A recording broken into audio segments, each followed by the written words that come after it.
What's up, everybody? Welcome back to Bitch with Comrade Misty. I am Comrade Misty. Today's going to be fun. There's a lot to talk about, so I don't want to waste any time. So we have the guys from FHL, Hampton Leftists. I'm really excited. I think I've had like maybe Nick and RJ on my other show. But yeah, we're going to have a great conversation tonight. So we have RJ. He's the host of Revolutionary Jargon over on FHL. Then we have JB. He's the host of the JB show. Yeah, okay.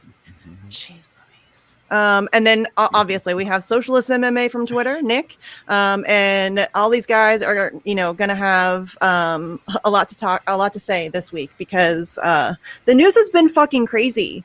Have you guys noticed? Like the past week has been really fucking intense. Is it just me? Right? I feel like people are already forgetting about Andrew Cuomo.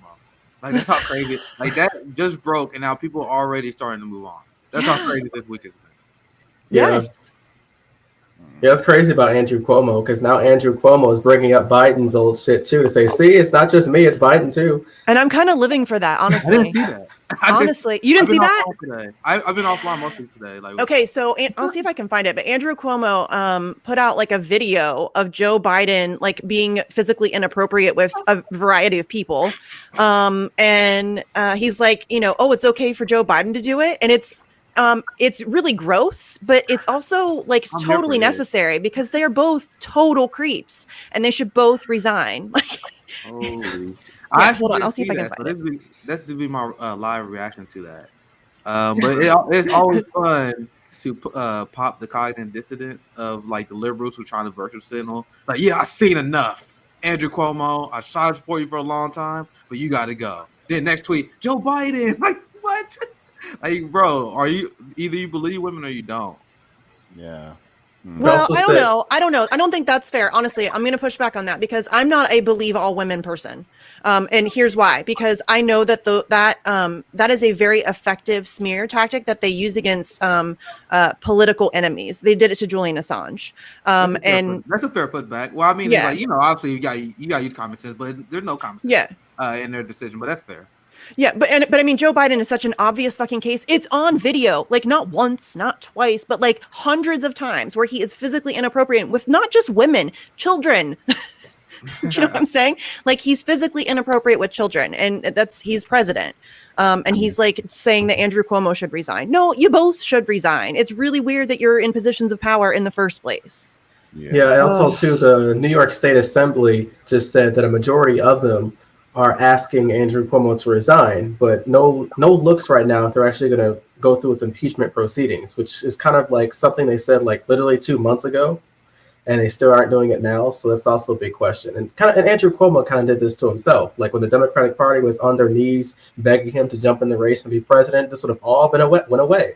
But ever since he cucked himself and said, no, I don't want to be president, being cocky, and now the Democratic Party is saying, hey, look, we got Uncle Joe. We don't need you anymore. Sucks to suck. So don't really feel bad for him politically, but at the same time, on a personal level, like how is Chris Cuomo still allowed to do CNN? Because he was in the big circle with Andrew Cuomo, like, directing his own brother what to say, how to say it, and how to go through this entire situation. So isn't that an ethics violation?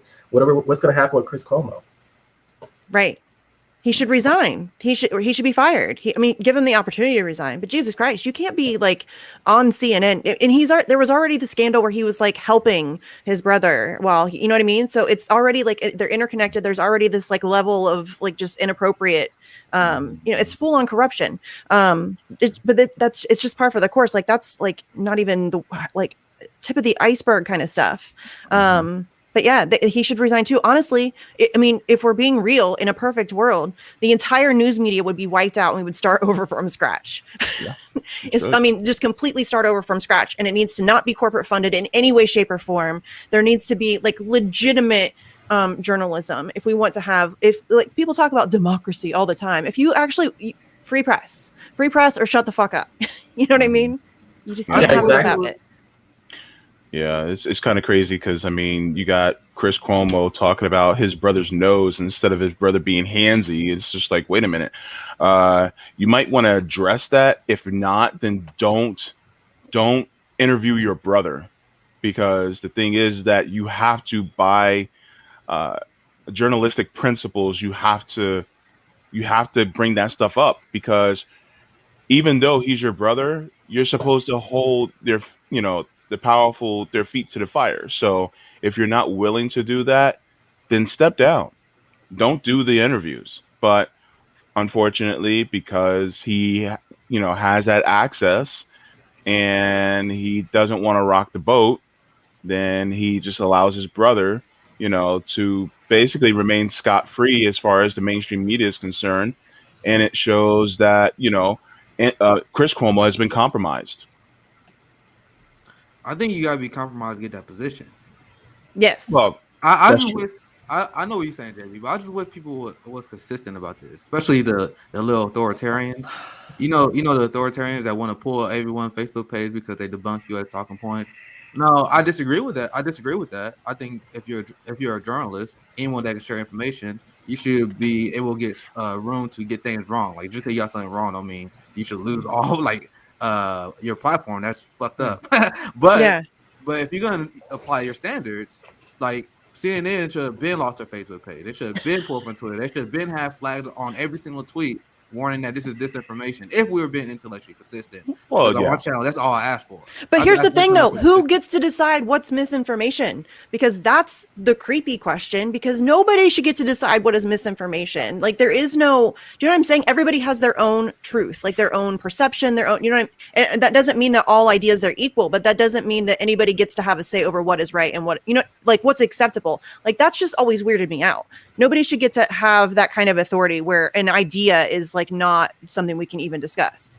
Yeah. So, right? I mean, I don't know. Yeah, also just to add on Twitter, they're adding a new feature pretty soon where Twitter is saying in order to avoid misinformation on their platform and disinformation online in general, they're going to be having Associated Press and Reuters be their standard fact checkers. So every time you post different types of information, yeah, so they're going to be doing that pretty soon. I saw a tweet about that and it got ratioed.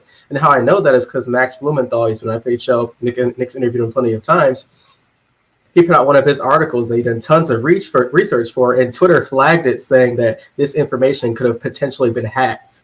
And that's how he got it. So it's that type of BS that we got to deal with. There's not only mainstream media, but also social media too, who are promoting censorship.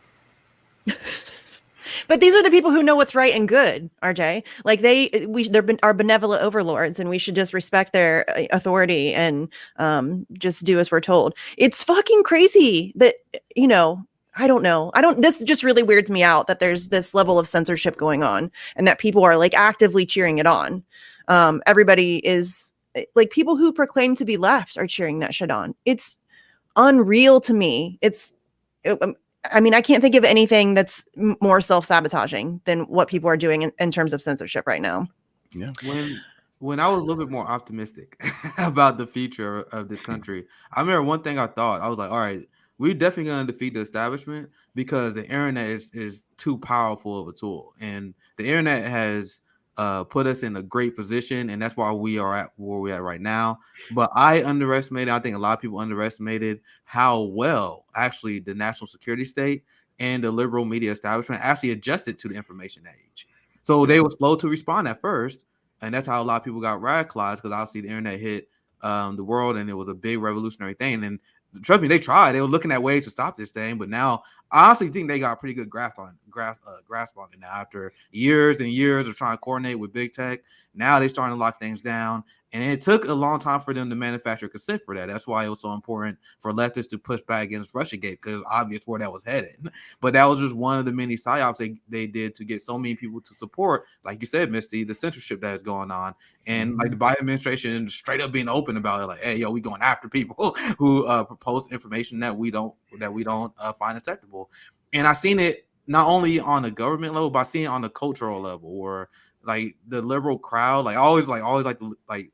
I do this all the time while I look into like MAGA Twitter or Resist Twitter, just out of pure curiosity. And if you look at Resist Twitter, this is like, duh, of course we're going to control the flow of information. You don't want the Russians to take over, right? And that was a long coordinated psyop that was actually really successful. And now the new left got to find a way to fight it, because you got even like progressives in the squad that are for it, like, right? So it's like, this is a big problem. And it's crazy how well they adjusted to the new information age. And they really have too. Like that's a really important point to make because they really do kind of have control at this point. People keep, and it drives me fucking nuts, but people keep saying that, oh, well, Twitter's a private company. They can do whatever they want. Twitter is not a fucking private company. I get that legally, technically, they're, considered a private company. But they are directly, and like, there's no gray area in between them and the government. That they are your government. They're completely intertwined and interconnected. They have so much power. They sit on boards like the Atlantic Council. I mean, we could go on and on and on and on. And so I'm so tired of hearing that argument. We have to start like effectively fighting against that and that whole thought process where these are just, some like Silicon Valley tech bro in some office somewhere shouldn't get to decide who gets free speech and who doesn't. No.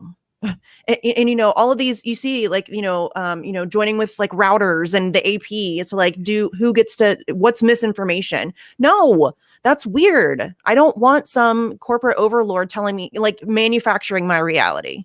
Yeah. I'm good on all that. I want to be able to talk about all aspects. These are people who are known liars. Yeah, there's no oh gosh, what's the word I want to use? I forgot. The word just slipped from my brain. Oh, self-awareness. There's no self-awareness among the people who are championing this because they think that they're okay because it's not happening to them yet. That's the problem. And when you have people who are constantly railing against free speech and going with this authoritarian censorship model, they don't think anything bad will happen until it actually happens to them. I forgot the quote it said, but they said first you came for, I think, the communists, but I didn't say anything because I was not a communist. Yeah. Came for the socialists, and I wasn't a socialist. Came for the trade unionists because I wasn't a trade unionist. But then you came for me, and there was nobody to speak for me. And the thing is that they're going down that road where they're going to have the same people that were championing it. They're going to have others come after them, and nobody's going to be there to speak for them. And so this is a dangerous precedent that they're setting, because once this happens, then there's going to be too late, and they're going to say, well, I didn't know, when people like us have been warning them and telling them for a long time, but they just didn't want to listen to us because, but Trump or the Russians or China. So, and it's like, yeah, no, you guys missed the boat on that one. Yes. Yeah. No, and that's exactly what they do. And they make people who are speaking the truth, they have to, it's like like they try to demonize you. They try to, discredit you. I mean, you guys see how much heat everybody gets just for trying to speak the truth and make sure that people are able to fucking speak the truth. I get shit on all the time because I stand up for like the rights of people who I don't like and who I don't agree with. And people don't understand that it's not about the person. Like I get that all the time with Assange. Even if the worst you've heard about Julian Assange, even if that were true, it doesn't fucking matter. I would still fight against what's happening to him because here's the thing, it's just wrong and it's dangerous, and the precedent that it sets for all of us is really fucking dangerous, and I'd rather not do that. So it doesn't, like, all of those personality things that people throw, like all of the smears and stuff. He's an asshole, he didn't clean up after his cat, he's a rapist, he's a hacker, he's a whatever, high-tech terrorist. It doesn't fucking matter. This is about like all of our First Amendment, your ability to seriously, this will be the first time a journalist is charged under the Espionage Act. That's a huge fucking deal. And the attacks against press freedom and free speech have been increasing over. I know you guys have seen it too. It's been really bad over the past, I would say, like I always say, like 10 to 15 years. Barack Obama really launched it. Like he stepped up the game. Yeah, but Misty, think about it. You have integrity. See? That's why. And the thing is that we live in a system where integrity is discouraged. Think about it. Think about the billionaires, right? They literally exploit people in order to get to their position. So therefore, it means that you have a lack of integrity. Integrity is constantly downplayed and constantly looked down upon. Look at our politics. Integrity is downplayed, and you're dragged for keeping your integrity. Look at when we try to call out certain people for certain things and be intellectually honest. We're keeping our integrity, but then we get dragged for it. So the system itself is twisted, and it is something that needs to be replaced. The problem is that you have so many people who are to the point where they allow this, this type of culture to fester to the point where they they lack their integrity just goes out the window. Yeah, that's actually okay. We're going to get a little philosophical here, which is not exactly how I expected this to go. But that's because I talk about this all the time, and it makes me really sad, actually, because and it's not just the American populace. I'm sure that I'm just talking about what I know.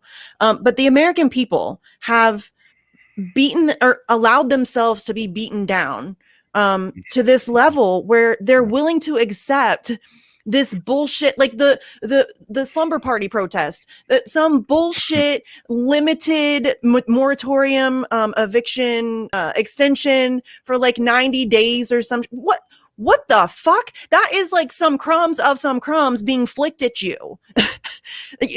You had the progressives out there, and they're fighting for literal crumbs. They didn't ask for rent cancellation. They didn't ask for anything really. Just can we please have 60 more days of not even the same moratorium thing that we had before. Now it's a limited version, and it's just and everybody's like, oh, but it's 90%. Okay, so what about the 10%?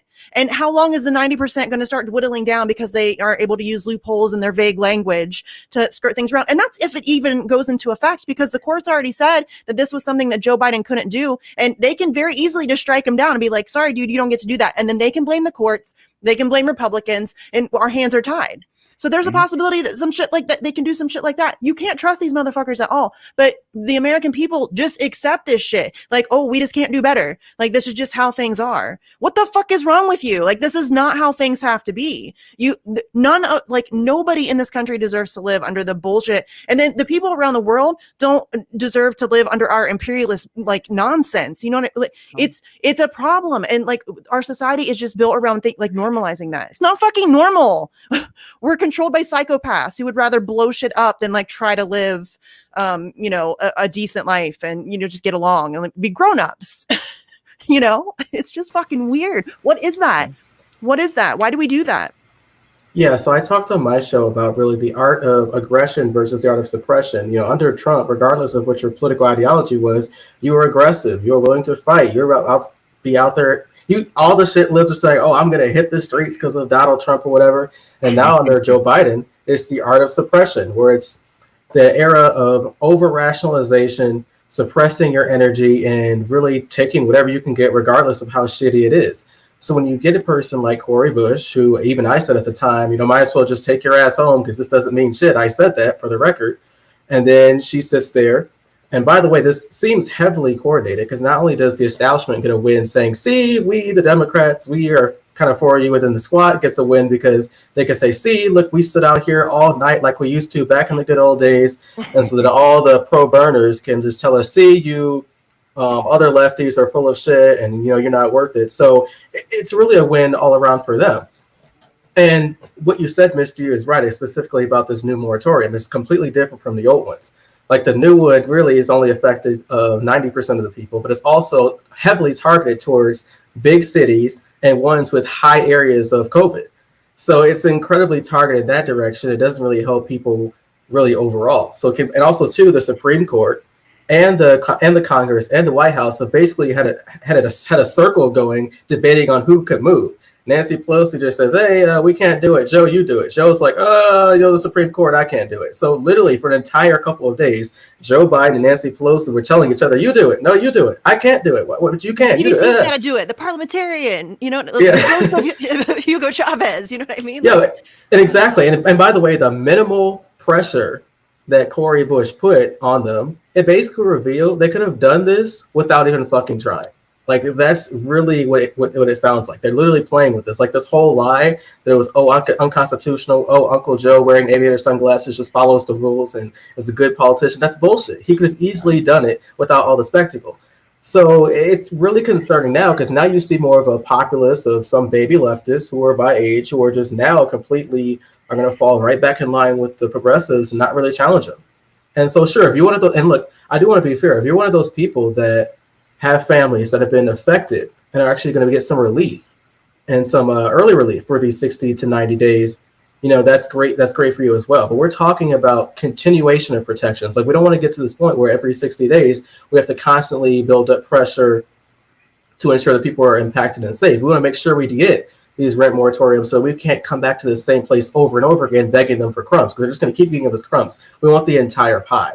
So that's something that's very concerning for me, that I see that we need to actually fix and change. And that's what it's going to take, more of a grassroots, instead of depending on really the squad, who is going to use this as a fundraising opportunity. Like many leftists said yesterday, watch the squad sending text messages on how you need to donate to them. I got one within an hour of the thing being announced that it was going to be extended. Within an hour, I would say probably 40 minutes ish. I got a text message from Corey Bush. We were just out there for how many days? Blah blah blah blah blah. Y'all, this was so. It's. I'm honestly kind of embarrassed for them because it was so obviously like a photo opportunity. It was very performative. They, like I said, all they did was ask for like an extension on the. Really, you're the progressives, and that's like that's what you're coming in with. You're not asking for rent cancellation. You're not really. And so it's very clear. And then people want to cheer for that shit. Like I said, it is the crumbs of crumbs literally being flicked in your direction, like hitting you on the face. Like that's what that equates to. That's not shit. We're in the middle of a pandemic, economic chaos. Nobody can find jobs. People are about to be really, really homeless. Lots of people are about to be really, really homeless. And they're having slumber parties and pretending like getting 90 days of some limited extension that, they're going to end up figuring out a way. Seriously. And if it's based on COVID rates, what happens when COVID rates go down in those places? Those places then lose all of the assistance that they're getting. And then what happens to them? Like and then if you even dare to ask them questions like Franco and Max Blumenthal did, they get pissed at you and they yell at you and they're like, oh, well, AOC like brushed Franco off and said, we'll worry about that later. No, bitch, we got to worry about that now. Like people are still like, this is it that we're coming in like, this is the bare fucking minimum and y'all are cheering for it. And they should be flipping tables like that. Sorry, that's where we're at. Lots of people are suffering needlessly. And they're like, no, having slumber parties. I'm not down with it. Yeah, but if they flip the tables, then they'll drop their tacos. Credit to Franco, Max Blumenthal, and Kobe Azalea. Yeah. They were all out there and they were asking those very important questions that should have been asked. And you had people, even, I guess, people who were squad stands that coming in to defend them. And it's like, wait a minute, no. We don't want to keep kicking this can down the road because people's lives are at stake. And a lot of times they'll say, well, why are you attacking them? And it's like, I'm a quote Nina Turner. Facts are not attacks. The thing is that the fact is that they've been kicking this can down the road and they've had months to do this. Like I said on my show, quite passionately, if you have months to do this and yet you still didn't do it, that's like standing in the train station while the train is right there, and then you wait for the train to start to leave, and then you start to run to make it seem like you're trying to catch the train. And then it's like, well, I tried. And it's like, yeah, right. You tried. And the thing is that people are, and one thing I am proud of is that some people are going out there. They're like, okay, we see this as performative, but we're going to change it. We're going to flip it from being performative to performative. I mean, from performative to actually something that can happen. So you got some people who are going out there and going, okay, so you guys want to sleep on the steps of the Capitol? Okay, we're not leaving until you cancel rent. There's nobody out there though. There's nobody there. They left? They're gone. Everybody's gone. Well, Nobody's there. I just heard on Franco or on Convo Couch, Franco was on there, and I think that he said that he like nobody's down there now. And I knew you guys knew that was going to happen. That's what this was all about. They fixed the problem. Never guys. mind. It's fine. Yeah. Never mind. I Yeah. heard rumblings that Capitol Police was there to really protect the Congress people, so that's why they were allowed to stay there longer. And then as soon as they left, the Capitol Police came in and said, "Hey, you other people, you Now you whores, can't go get there the fuck anymore." out." Yeah. Yeah, so that's what I assumed. That's why it's so obvious, and it's just gross. Like to have this just show put on and pretend like that's direct action or that they're actually doing anything. These are people who actually have power. And they come out there on the steps and they want to hold their cell phones up with their lights on for a moment of silence. Are you fucking kidding me? It's offensive. Like that's offensive. It's because they came in last It's minute. laughable. It is fucking laughable. It's like the Kente Claw thing, honestly. Like it's the same fucking energy. Do you know what I'm saying? Like it's like just absolutely mindless, performative, surface level bullshit. You know what I'm saying?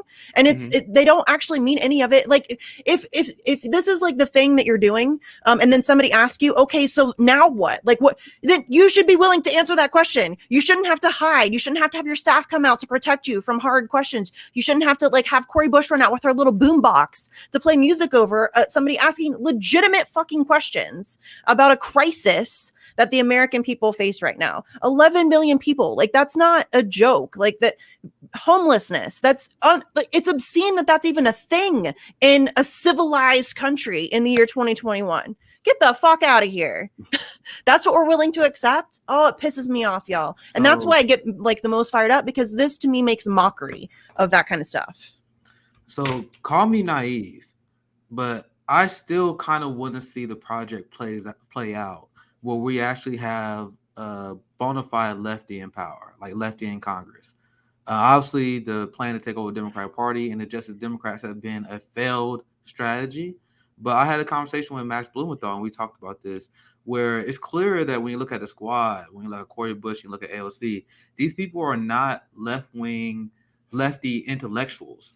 Like they may be good at communicating like baseline lefty ideas that can catch like the casual observer's eye. But when it comes to actually discussing important leftist ideals, they are not really well equipped to like hang intellectually. That's why they don't challenge and push back. They're not willing to have these debates. Because I was looking at this week moratorium extension, and I was diving through. I didn't see a lot of people point this out, but it's like one part of this new bill or program is that they're going to allocate $47 billion to renters and landlords. Now, as a lefty and as someone who hates landlords, I saw that and I'm like, why would we spend $47 billion to get to landlords and renters? To landlords instead of spending $20 billion to take to end homelessness. You guys see the problem there? You guys see the neoliberal way to approach the problem? They said we're going to allocate literally over 2 times more than what it costs to actually fix the homelessness problem and get that to landlords. So my point is, why is AOC and Cori Bush and AOC and Squad not making a public argument about that? Are they uncomfortable to talking about they're that? just not left. They don't want that. They just want to save landlords. Like they're capitalists, and so they don't. That I don't even think that thought crosses their mind. Well, we could just end homelessness and provide housing, and then we wouldn't have to worry about having landlords. And I don't think that they can even conceive of something like that. That's why I said I'm very interested in actually seeing that project work out, because we haven't seen it. We haven't seen, like I thought at least they was leftists when I first started out, but like what would it actually look like? We have real leftists that are willing to make that argument.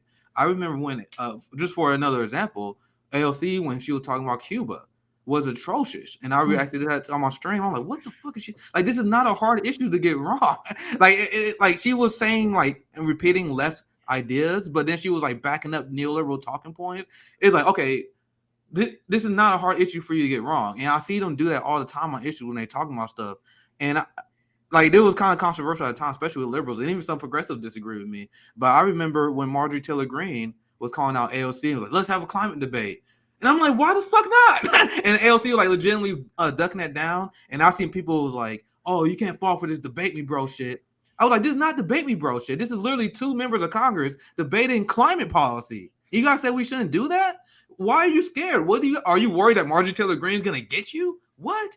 I promise you can select any of my random mutuals. I'm not even talking about Fredhead and leftists. I'm talking about any random mutual and then put them in a debate with Marjorie Taylor Greene about climate, and they will crush her. crush her. So what are you afraid of? Because I don't know, she feel like she equipped to handle that. And we need real lefties that are willing to have the public debates. Yeah, the media is gonna hate you. The media is gonna say you're unreasonable. But then you look at them and say, okay, why shouldn't we end homelessness? That you guys getting $47 billion to renters. I'm sorry, I keep saying that. $47 billion to landlords. But that's 2 times more. How much do we spend on war? Yeah. You can literally make the argument. Good point. You literally increase the military budget what it costs to end homelessness. So when you get that pushback from the corporate media, that's what you say. But they're not comfortable with that. They're not comfortable dealing with the neoliberal pushback because they don't know how to respond as a leftist. Because I know if any four of us, any of us was in Congress, we would love to have these debates. We would love to have these discussions. I would be a 2-term congressperson in a heartbeat because I will challenge the mainstream establishment groupthink and shift over to window to the left by challenging these things. And whether you like it or not, I just make sure I come correct. And they don't do that. That's a giant problem. Yeah, I think what the problem with the squad and many of these progressives and really in Congress right now they have is that they don't understand really how Congress works, how power works, and how the rules work. Evidently, there's tons of ancient rules there's tons of tricks you could do up your sleeve in terms of the Senate and House rulebook you can use to really make the corporate Democrats pain in the ass for as long as you want. Well, at the same time, there's many different things you can do as well. So like the first 100 days, that's where all the money is. That's where tons of billions and trillions of dollars is literally thrown out of a cash cannon where House progressives could say, hey, I could stand up, really shut it down and get what you want. They refuse to do that. Also, anytime Congress goes on break, a big fuckery is happening. That's when you should stand up and know something's going to happen. So this ideal that they had of, we just found out that they weren't going to do it. It's like bullshit. Every time there's a summer break, spring recess, Christmas break, shit always happens. Like look what happened with the last Christmas break when it came with the COVID bills. Bernie stood up, filibustered for a little bit, and eventually he got overtaken by the corporate Democrats and the Republicans because they stood up against him. So it's just their inability to understand how the political process works, the type of power their job actually has. And honestly, like it's pretty evident they don't know. They not only know what they're doing, they're really terrible at their jobs. And I'm really tired of all the simps defending her. RJ, you're 100% on point, man. Because I've been making this point over the last few days. Because you guys see the squad defenders, the people who love the squad, they are using like the Cori Bush stand to attack our position. And I was pointing this out on Twitter, like, bro, that doesn't make sense. Like what you guys are arguing doesn't make sense because look at my criticism of the squad. Look at all of our criticism of the squad. It's because they don't leverage their power properly. Our argument is they are actually very powerful and they could be effective. What the squad defenders, what they say, especially during force to vote, they will say stuff like this.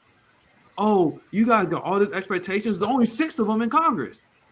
There are millions of people. Yes. There are millions of people following the squad on social media. There are millions of people listening to everything that they say. If when they got elected in 2018, they came in with the energy they ran on and they actually galvanized the people. And just like Bernie said he was going to do, organizer in chief, my fucking ass. Dude isn't organizing shit, and they're not organizing shit other than slumber parties on Capitol Hill. Seriously, what have you seen them do? They have a huge, they have a huge amount of influence, and they could use that very effectively. Barack Obama used that shit to get elected, like an unbelievable grassroots network of people. And they had the ability to harness that and use it and be incredibly effective. Bernie Sanders in 2016, if he, at the Democratic National Convention, if he would have like tossed, just been like, fuck you guys, and like walked outside, stood with Nina Turner and then started another party right then, right there, he would be viable. Like it would be a viable party. People keep, no, it would. Yes, it fucking would, because he had that level of, the influence, I guess. Like people were following him and they believed in him. People are desperate for that. Like they really want to. I think that's why it's so hard to get people to see that the squad's not doing shit for them, because I think a lot of people desperately need to think that somebody is, but they're not. They're not doing shit. I just want y'all to see the contradiction, and this is the contradiction I kept pointing out. Because whenever we asked the squad to do something and we had a good political idea, they're like, oh, you guys are unrealistic. They don't have the power. But then when Cori Bush does this, they say, oh, see, this is why we got to support the squad, because they can do stuff like that. Which one is it? Do they have the power to actually change public discourse, or are we expecting too much from them? I don't understand how they don't see that contradiction. Why are they doing that shit like once a week? Yeah. That's what I'm saying. Yes. Okay, so the squad So the squad fucked up because they showed us that they can actually wield power. That's where they fucked up. And so now you cannot say, oh, well, they don't have the power to do it. You just watched them do it. And they did it just performatively. Imagine what would happen if they did it on purpose. And if they did it within the confines of, like, imagine if they had did this 3 weeks ago. And they said, oh, we're not moving from this spot until we get rent cancellation Yes. and all these other good things. Now, if they had did that and then also said, tweeted out to their millions of followers and went on Twitch and everything and said, you guys come out here, stand with us and sleep out here, and we will not move until anything gets done. Guess the fuck what? Then we would have got our concessions. But this is also their version of forced to vote. They basically are forcing the vote. So they basically said, oh, we can't force the vote, but then when it's convenient for us, then we'll force the vote. When it matters for us to look good. So guess what? They fucked up because now we know what they can do. But I'm still embarrassed for them though, because it's so obvious, and it's really weird to me that people don't see, because like they haven't done anything like this for anything in like what, 3 years now, like going on 4 years. AOC and Rashida Tlaib and all those people have been in office for like 3 years. This is the first time they've ever done anything like this, really. Well, and y'all want to applaud that? Well, Yeah. AOC, when she first got elected, she did do a sit-in at Nancy Pelosi's office with the, Which I think looked performative too. it might have been, but it was effective. Yeah, I mean, it did get people talking, but Yeah. Sunrise Movement is sketchy as fuck. And then, So yeah, my question is, why didn't they do this when there was a whole big incident with Israel launching an offensive in Palestine? right? Why didn't they do this in Cuba to get people to lift the blockade in Cuba? So it's funny, like I already seen people like super upset. Why didn't they do this for healthcare? Yeah, they also upset one quick because they thought it was a win for the squad, and like James said, like JB said, I'm like, bro, this is not the win you guys think it is, because you guys, whether you know it or not, just proved our point. Because all these things that we find to be existential problems that need to be addressed right now. For example, when it came out that Joe Biden was funding ICE more and they're using prison slave labor, why didn't Cory Bush and AOC go to the Capitol and say, hey, if you don't, unless you pull funding, we're not leaving? So you guys actually expose the fact that you guys can do that, but you're not. So that kind of makes you look complicit with the rest of the evil stuff that you choose not to do. So once again, I 100% stand with making sure we prevent the homelessness crisis. But why is that the line to stand for you? That's the line to stand for you, but not ICE slave labor, not the genocide done in Palestine, not the Cuban blockade, not us bombing Syria, not us bombing Africa. So they actually expose themselves on what they view to be a priority and what they choose not to fight on. Right. And isn't it weird that like all of a sudden now there's this issue that they're all going to like be willing to actually do something for? Like that's obviously very pre-planned. It's scripted. That doesn't organically happen. We're just like, oh, all of a sudden this group of people is going to decide to care about, the eviction moratorium and not healthcare or any of the other number of things that they ran on and pretend to care about. They don't do shit. So why? It's just why now? Why are you doing it now? What is the point of this? They're scared of Democratic leadership. They've always been scared of Democratic leadership, and they'll never stop being scared of Democratic leadership unless they actually grow the spine. The thing is that a lot of this is because they don't want to rock the boat, and in a sense, okay. So a politician is a professional people pleaser. What matters is which people are you going to please? Are you going to please the people that actually hired you, or are you going to please the people that are around you in Congress? The thing is that the focus is they're people pleasing the people, their colleagues. They're not pleasing us. The thing is that their job is supposed to be the people pleasers of us, and that's their job. But the thing is that they're too scared of them, and they're not scared enough of us. Yeah, I and they're agree. afraid of corporate donors too. Well, that too. Yeah, I agree with that. I mean, what's scary about really the squad and these younger progressives that are entering the fold is that they have a huge impact on my generation and younger who has just started learning about politics. And how they learn how the squad and these progressives learn these tactics is from Bernie Sanders. You know how Bernie Sanders ran his campaign in 2016. Even though he hated Hillary, he still bucked the knee for the Democratic Party. So what's the squad going to do at last resort. They're always going to buck the knee for a Democratic Party. They're only going to care about their personal egos and their personal political careers, same way Bernie did in 2020 by saying, fuck you guys. I don't want to care about my own political career, and I can't do this and let down my friend, good Uncle Joe. So when you have those type of affiliations politically and personally, it's going to affect those that are my age or younger. Like, look what AOC did with her Twitch stream. The first time she went on Twitch, she had like 250K views.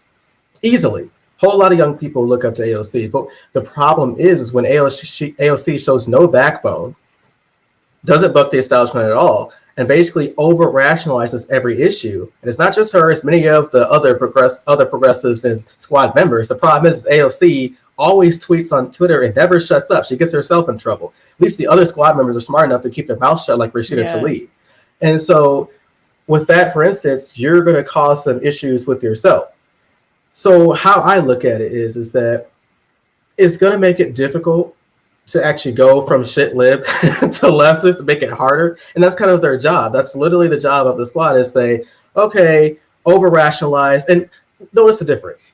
When corporate Dems and when Republicans, when they have an issue, they have a laundry list of them, right? Mm-hmm. And they also have a laundry list of issues they aren't for.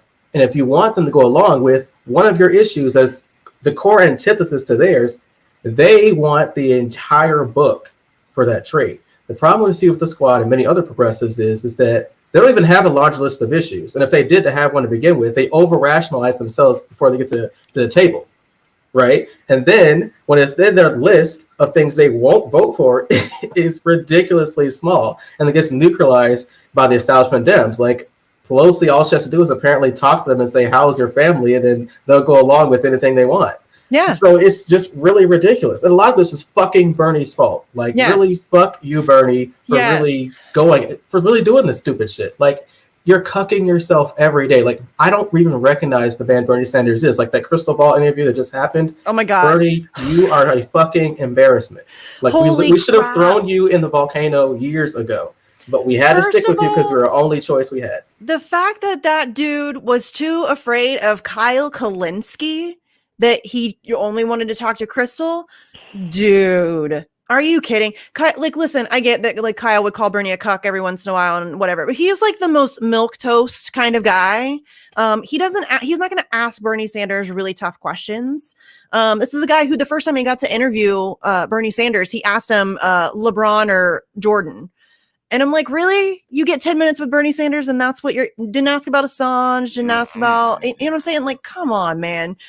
So the fact that he's too scared of Kyle Kalinske to even like sit down with him. And then Crystal, like I'm embarrassed for her too, because she did okay, I guess. Like, at least she pushed back a little bit, but she didn't ask really any super tough questions about, illegal bombings or, I mean, it was just, and I said it was going to be bad. The access journalism is killing us. Like, it's a real problem. It is a real problem. Crystal destroyed them without even trying. But go ahead, RJ. Yeah, so I'll just add this real quick. So the only reason why that interview seemed better at face value is because of the first interview Crystal did with a year ago after Bernie dropped out. The worst fucking interview in terms of questioning I've seen in a while. It was so bad, I was pissed watching it. And if you look at the comments from that video, you've never seen the video of Crystal. Like, Crystal, she left Sagar out. Like, apparently Bernie's like, no, I can't do Sagar. I don't like him. So he just did the one with Crystal by herself. Can I just say this real quick? Why the fuck do politicians get picked with reporters? Thank you. That shouldn't even be a goddamn thing. No, especially when I'm progressive. Sorry, RJ, I cut you off, but that's like, to me, that is the craziest thing. Like, I understand if you're a neoliberal politician, I still don't think they should do it, let alone someone to be a progressive. None of them should have the ability to do that. And I'm going to cut you off a little bit too, RJ, because that's why I love what Max and Franco just did and Kobe has done. We need more of that. These motherfuckers should have to answer questions, y'all. They're elected officials. They're supposed to be representing you, and they're failing miserably. People are suffering an unbelievable amount right now, and they're not doing shit for you, and that should be unacceptable. There should be cameras in their faces constantly. They should be pressured constantly. They work for us, and they're just like, seriously, I don't know. Again, this is why I don't understand. Like, Americans have just really, this is okay for you? This is what you're willing to accept for yourself and for your neighbors? It's fucking ridiculous how bad it is. We call ourselves like this great country. Are you kidding me? No, we are not a great country. We don't take care of our own. We bomb the shit out of the globe. We're not a great country. We're failing miserably. There's no humanity here. Like, what the fuck? People are sleeping outside. And they can't go to the doctor. There's a pandemic. We can't even get fucking a floor vote on Medicare for all in the middle of a pandemic. Can't even get progressives to even almost fight for that shit.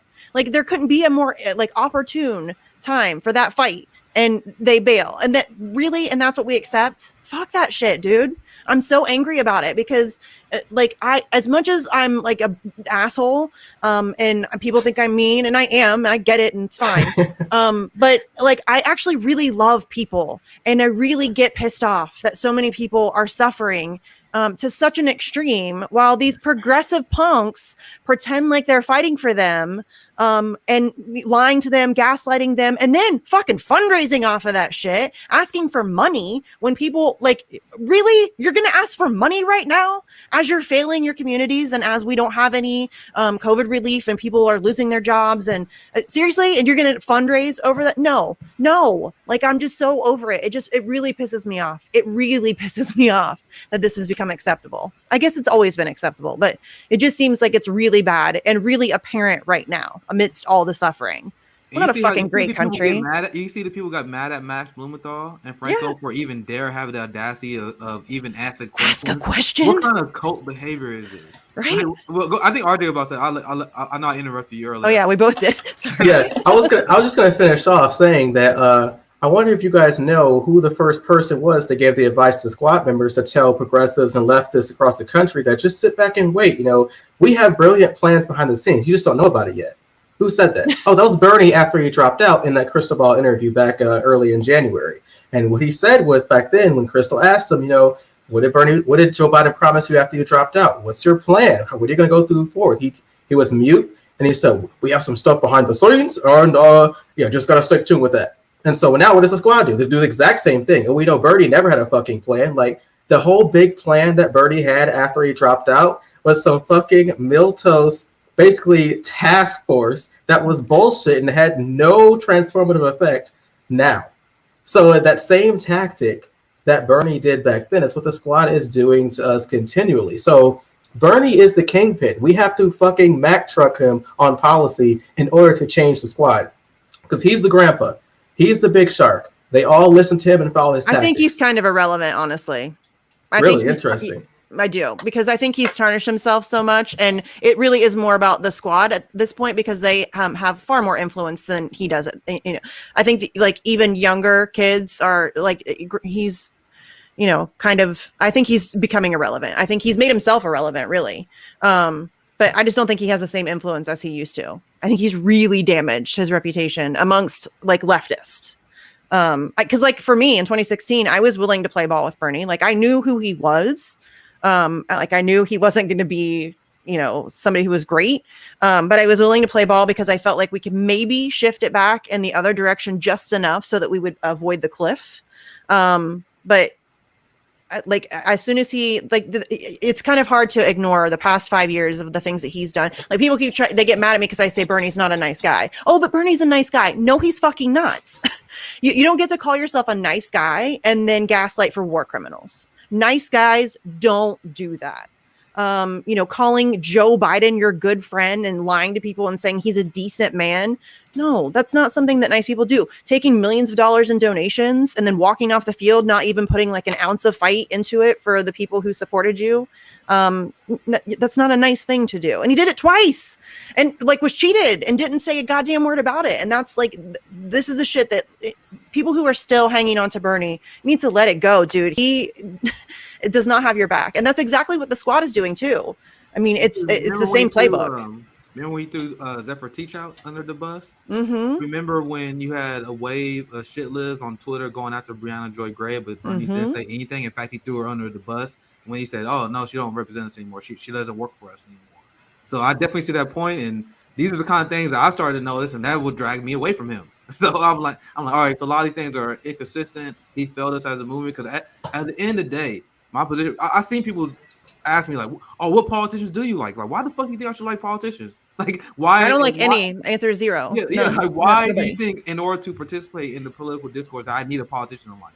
So to me, politicians only play one role, and that's to advance your personal agenda. To me, the second that Bernie Sanders dropped out, that's when he lost all interest. I lost all interest in Bernie Sanders the second he dropped out.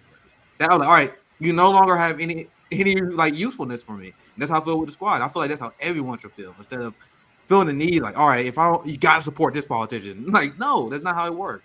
Yeah. And to piggyback off of Nick's point, I always tell people this: politicians are a means to an end. Mm-hmm. That end is the policy. Your devotion to the policy must be greater than that of the politicians. And if not, then that's when you get people who start standing politicians. Just like last night when I, saw a famous podcaster who was getting upset at someone who has a lot less following than he does, simply because that person with a lot less followers decided to write a quite pretty good comprehensive article on the red flags he saw in Nina Turner. So now he's going after him and blaming Nina Turner's loss on people like him. And I said, yeah, no, you have way more pull than he does. So why in the world are you going after him? Well, I've And been blamed for Nina's loss today. I'm sure y'all have too, right? I'm sure you oh, have. I've been Like, blamed. Yeah. okay. Of course. Yeah. And the It's thing is that they're doing exactly what Hillary Clinton and her followers did.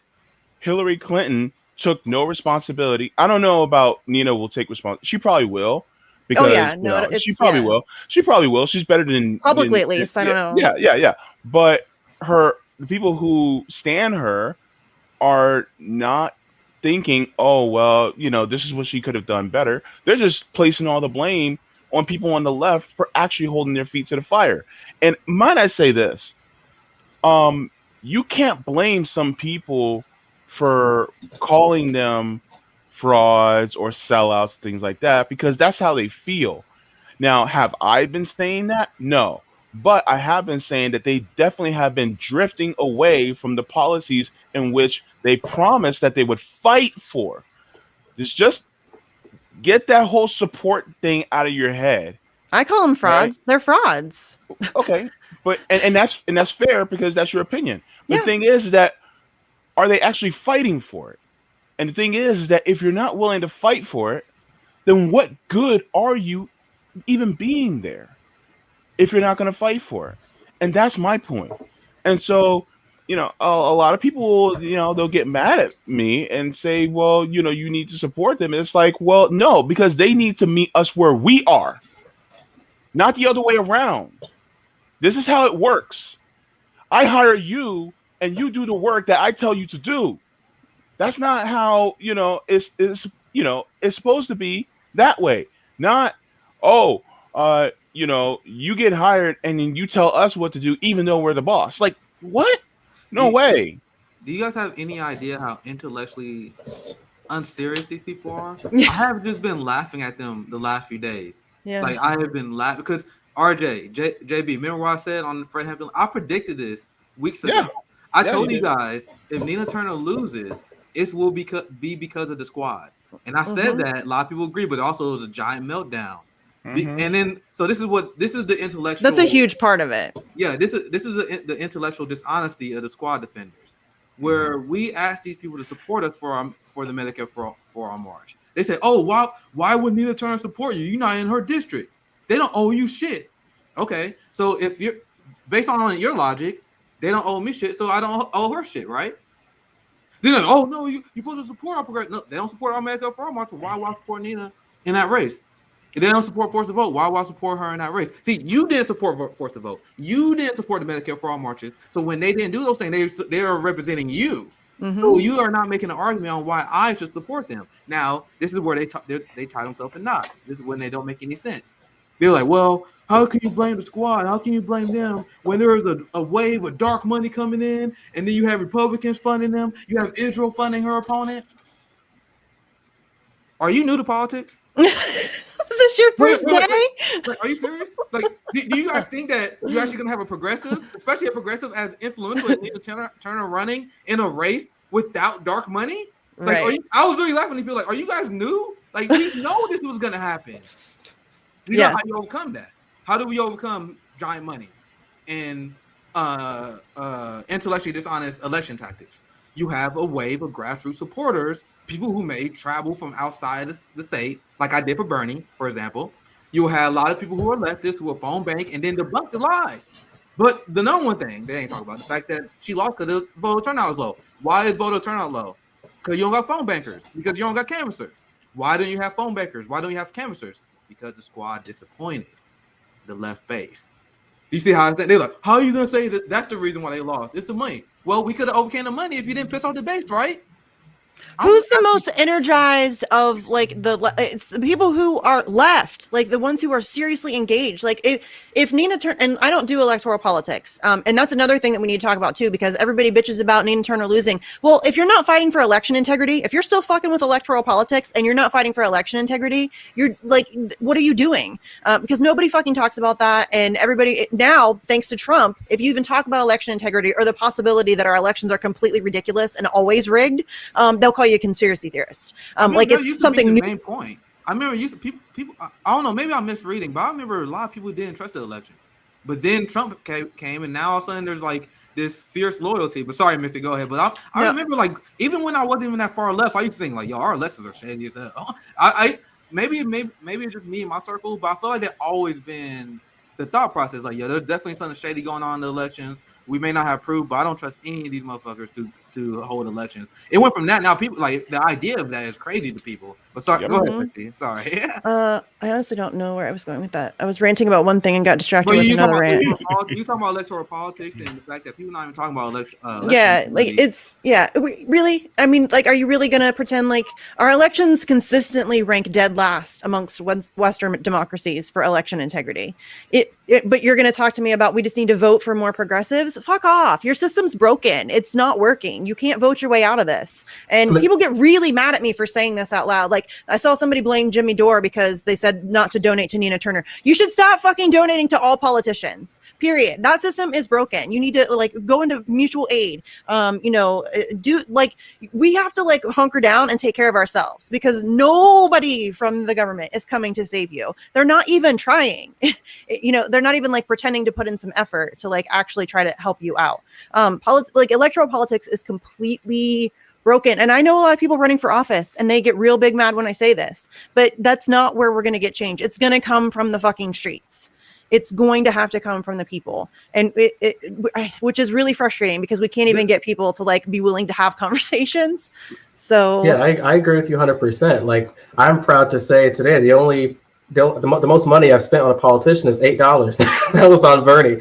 So I'm very proud of myself for that. I feel bad for those who spent thousands of dollars because that's really tough. Like you said that on Twitter a lot. And also your point too about having election integrity, if you're going to talk about electoral politics, is valid because throughout American history, there's tons of evidence of election fraud. Like look what happened against John F. Kennedy versus Nixon. In California, like dead people that were voting were stuffed in the ballot boxes. What happened we can't have elections where I don't mean to cut you off. Well, I do, but because I am. But it's like proprietary software. We can't even audit an election. That's crazy talk.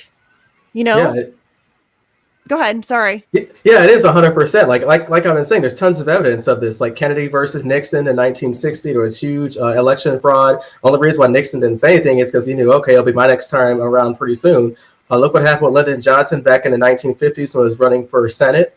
He got cheated twice. One time by the governor, the other time by the one guy that's in the same city. I forgot his name. He went against like Pappy Leo Daniels. He got cheated by him. So it's ridiculous. There's tons of evidence like this. So you're pretty unserious if you don't believe that doesn't exist in America because, and also too, there's also underhanded tactics. That's why you have to have election integrity laws put in place. Look what happened in the 1860s with Williams Jennings Bryant versus what's his name? I forgot the president who lost. But the point is that one ballot box was William Jennings Bryant. The other guy was a corporate Democrat. They had hired bodyguards stand in front of William Jennings Bryant's box so that anybody wanted to vote, you wouldn't because you didn't want to get your ass beat. So who'd you vote for? The corporate Democrat. So it's shitty underhanded tactics. It's not as blatant now, but it's like other types of underhanded tactics that they'll use to really mess with the vote. And also from the behind the scenes as well. So you're pretty unserious if you don't believe the United States is going to actually make sure their system stays intact and make sure working class people and poor people don't actually undercut the very system they use to oppress you and to steal and rob and kill you for. So that's what I have to say about that. Let's go back to their excuse.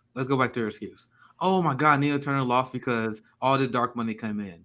You guys realize, and now in hindsight, like we're very lucky we got the squad in. I think we got AOC, we got the squad in because the establishment was caught flat-footed.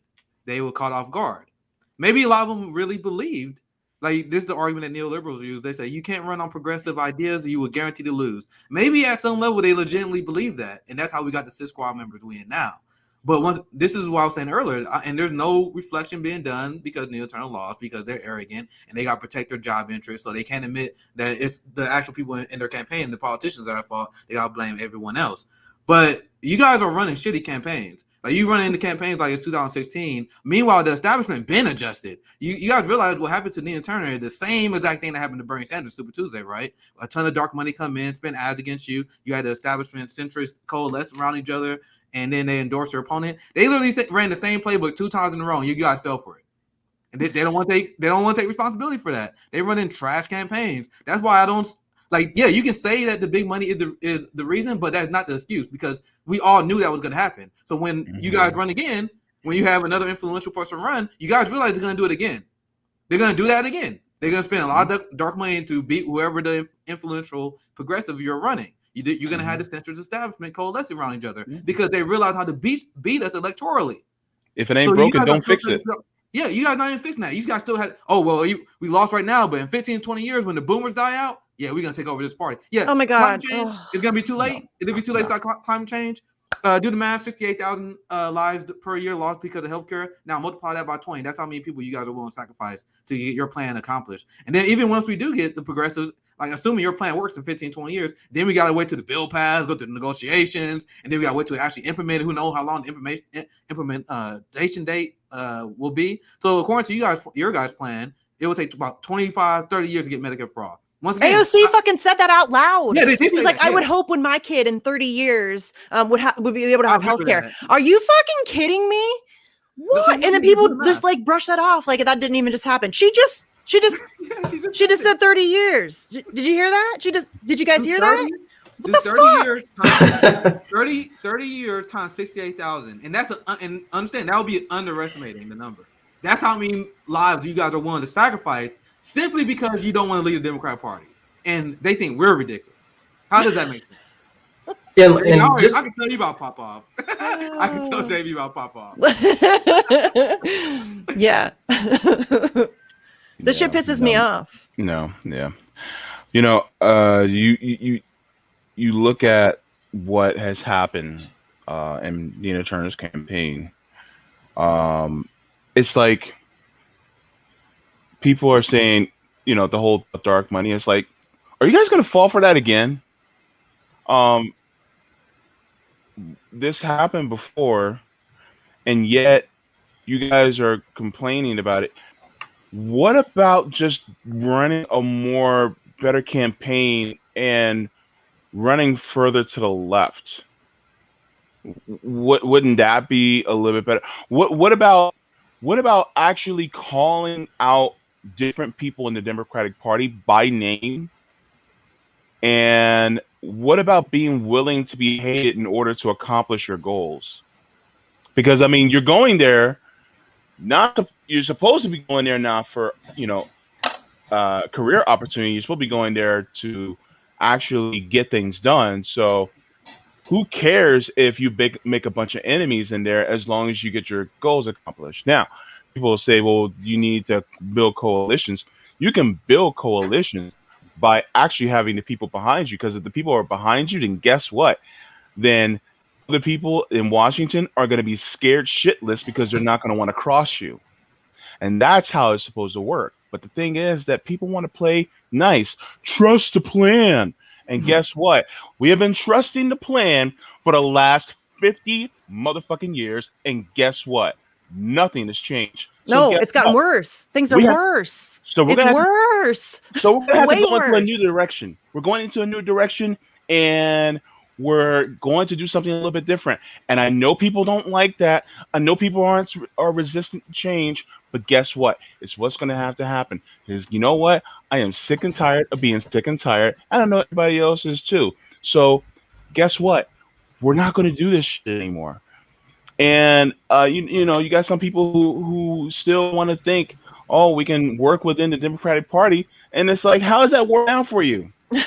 Nina Turner hired Jeff Weaver. Oh my How many God. times do we Weaver. gotta hire fucking losers? You guys see Jordan Cheriton? And Oh, again, yeah. I'm asking you guys to change your fucking strategy. So Jordan is making 1,000 excuses. Oh, Mhm. well, Nina Turner, she can't be this fire breather that you guys want her to be because she is in a more black district, a little more centrist.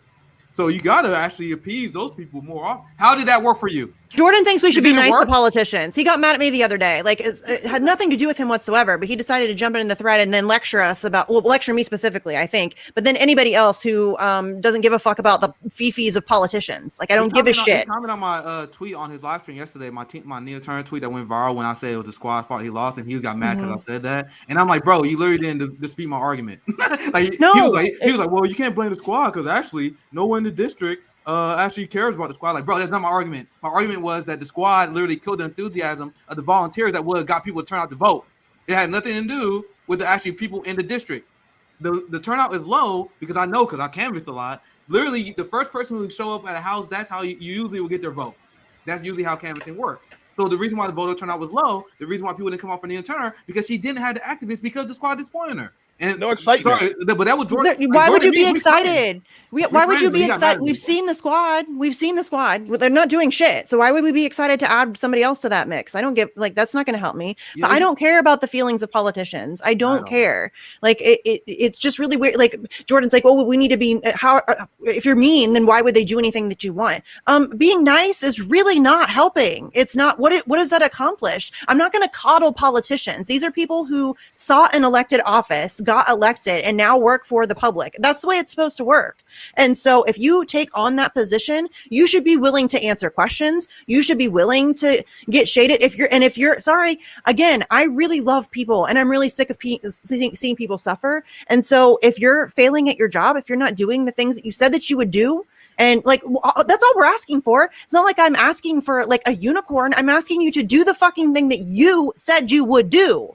You said, like, when the squad got elected, we're going to go in there and we're going to challenge the Democratic establishment, not the Republicans. We're going to go in and we're going to challenge the Democratic establishment because they came from the Bernie movement who had just gotten fucked over by the Democratic establishment. And they haven't done any of that. All they do is talk about how Republicans are terrible all day long. And they call, Auntie Nancy and Mama Bear and all of this bullshit. And they're, praising John McCain as like a example of human decency. What? And then she couldn't even say anything about Mike Gravel dying. Not a word. She's got all kinds of nice things to say about John McCain. But I'm supposed to like be excited about that? That's not progressive. There's nothing progressive about her. Like the squad is imperialist. They're capitalists. They're liars. It's ridiculous that people get mad because I want to hold those people accountable. I know what to expect from Republicans. They didn't promise me shit. Republicans never promised me a damn thing. Not once. Yeah, Go ahead, RJ. Yeah, so honestly, my first thought with like the whole Jordan thing is that I saw him before the election day with Nina. He would, travel around with like Nina's camp. They would give him special access, certain press records. He get different type of videos of Nina. And when I saw that tweet after Nina lost, I'm like, dude's just butthurt because he's lost his access to Congress. Like he was literally using Nina for that portion to really get these special type of interviews. So that was my first thought on that. And like back to Nina's campaign with the dark money, like this, I think I saw some arguments saying that those people on the left who were going after this dark money narrative, we're not saying that dark money doesn't exist in politics. We're saying you should know that it exists and prepare for it and fight against it. Like this is a known narrative. Like we've seen it with Bernie's campaign. We've seen it with AOC's many other campaigns as well. So this idea that we're just simply saying that the dark money doesn't exist is completely futile. You're a baby. You're not understanding how this works. And also with Nina is a high-profile national figure. When she lost yesterday, she was trending #1 on Twitter. And so by Nina being this big, high-profile candidate, and also, too, when her running for Congress, she was way bigger than any other squad members. So she's out there. The establishment knows what she is. She's a former Hillary supporter. Like, you think Hillary Clinton's going to allow her? She was on the board of Correct the Record.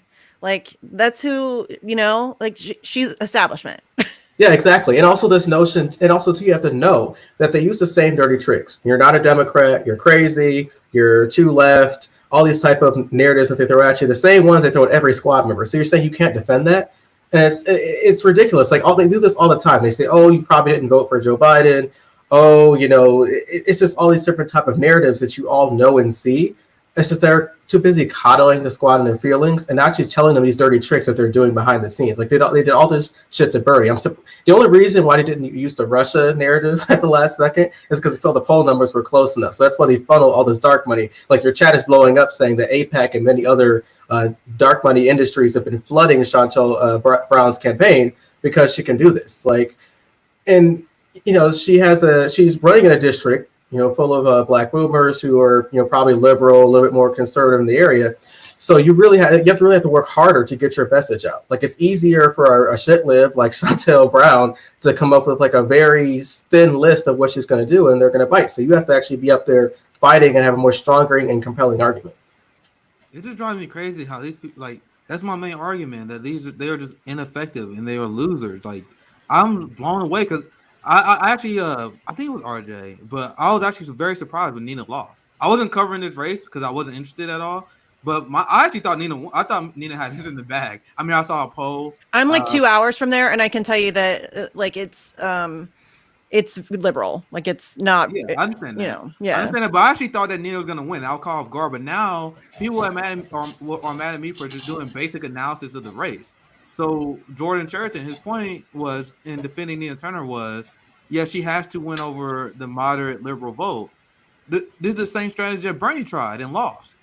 He lost trying to appease the liberal base. Why aren't you guys when are you guys gonna adjust? Do you guys see the polls on these issues? Why are you pretending to be more liberal friendly when all you had to do is strongly support Medicare for all? Meanwhile, Nina Turner was saying access to health care. If you believe in your fucking ideas, then go defend them. Yeah, go defend your ideas. If you can't, we have to stop playing this game where we don't appreciate or respect the intelligence of human beings on some level. And I think we've seen it. Look at the way that the support for Medicare for all has grown over the past decade. It's unbelievable. It's an obvious no-brainer idea that people in the richest country in the world should be able to go to a fucking doctor, and that we should just make that a thing that is normal. Like that's just a thing that we should do for humanity. Like this is, again, it goes back to that whole how have we let ourselves just be normal and accepting of this is violence against ourselves. Like the stuff that we're doing and the stuff that we're supporting is violence against ourselves. And it's people call you're such a hippie. Like, what do you think, that we're just all gonna live in a harmonious? Shouldn't that be the fucking goal? Isn't that what we should be working towards, where we can live collectively across the globe? And, we're going to have disagreements, but I think we can solve our problems with our words instead of bombs. Let's try that. We're grownups, maybe we should try that. But people get pissed off and want to call me a hippie. You're such a purist. Well, yeah, okay. If that makes me a purist, then okay. But I think that should be the goal. We should be really actively working towards that kind of a world. Because that sounds kind of awesome. Yeah. And the whole thing with I think brain started to melt right towards the end. But yeah, the whole deal with brain just I blanked. That's all right. It happens. Yeah. Sorry about that. I'll toss it back to you. What I was going to add on too is that didn't Nina out fundraise Chantel Brown? Is that true? Okay, yes. So we're going with that. Also, too, it's not just about how much money you have; it's who you target it to. And so we know, based on how much money that Chantel Brown has had, her ground game was actually better than Nina's in terms of getting her message out. I've seen Nina and Chantel Brown both support broadband internet, okay? But in terms of how the message was portrayed, a lot of the voters in that area thought Chantel Brown would be a better surrogate for that than Nina Turner, based on the connections Chantel Brown brags about having. So that's pretty ridiculous at face value if you're a leftist. But for someone who's in that area who's just okay, can we just pick somebody who's going to do something for me and not really be intrigued about the details, then they're just going to pick her. And so that's why I think it's very shocking that, and Nina knows how to talk to people, she knows how to organize or whatever, but it's shocking that she's leading her own campaign and had an epic failure like this. If you look back in those polls, when she first announced she was running and she really started getting a stream, she was blowing out Chantel Brown by 50%. She hired Jeff Weaver. Yep. Yeah. Can we just say that again? She hired Jeff Weaver. I knew immediately. I obviously was already very skeptical of her, but the minute she hired Jeff Weaver, I was like, okay. Yeah. Was that early on or right when she was hired? No, I think it was pretty, fairly early on. I mean, okay. So then the numbers tanked. And then after they tanked, that's when Chantel Brown was hey, I need more money, and start pumping it in. That's when her ground game increased. And so that's And they also started canvassing really late for Nina Turner's campaign, so that really crushes you pretty bad as well. And also like the notion with the ground game too, the reason why it's different from Nina's campaign versus when Bernie went against Joe Biden is because of Joe Biden having the social media and also mainstream media connections that basically getting free money. So they don't really have that in terms of the state infrastructure.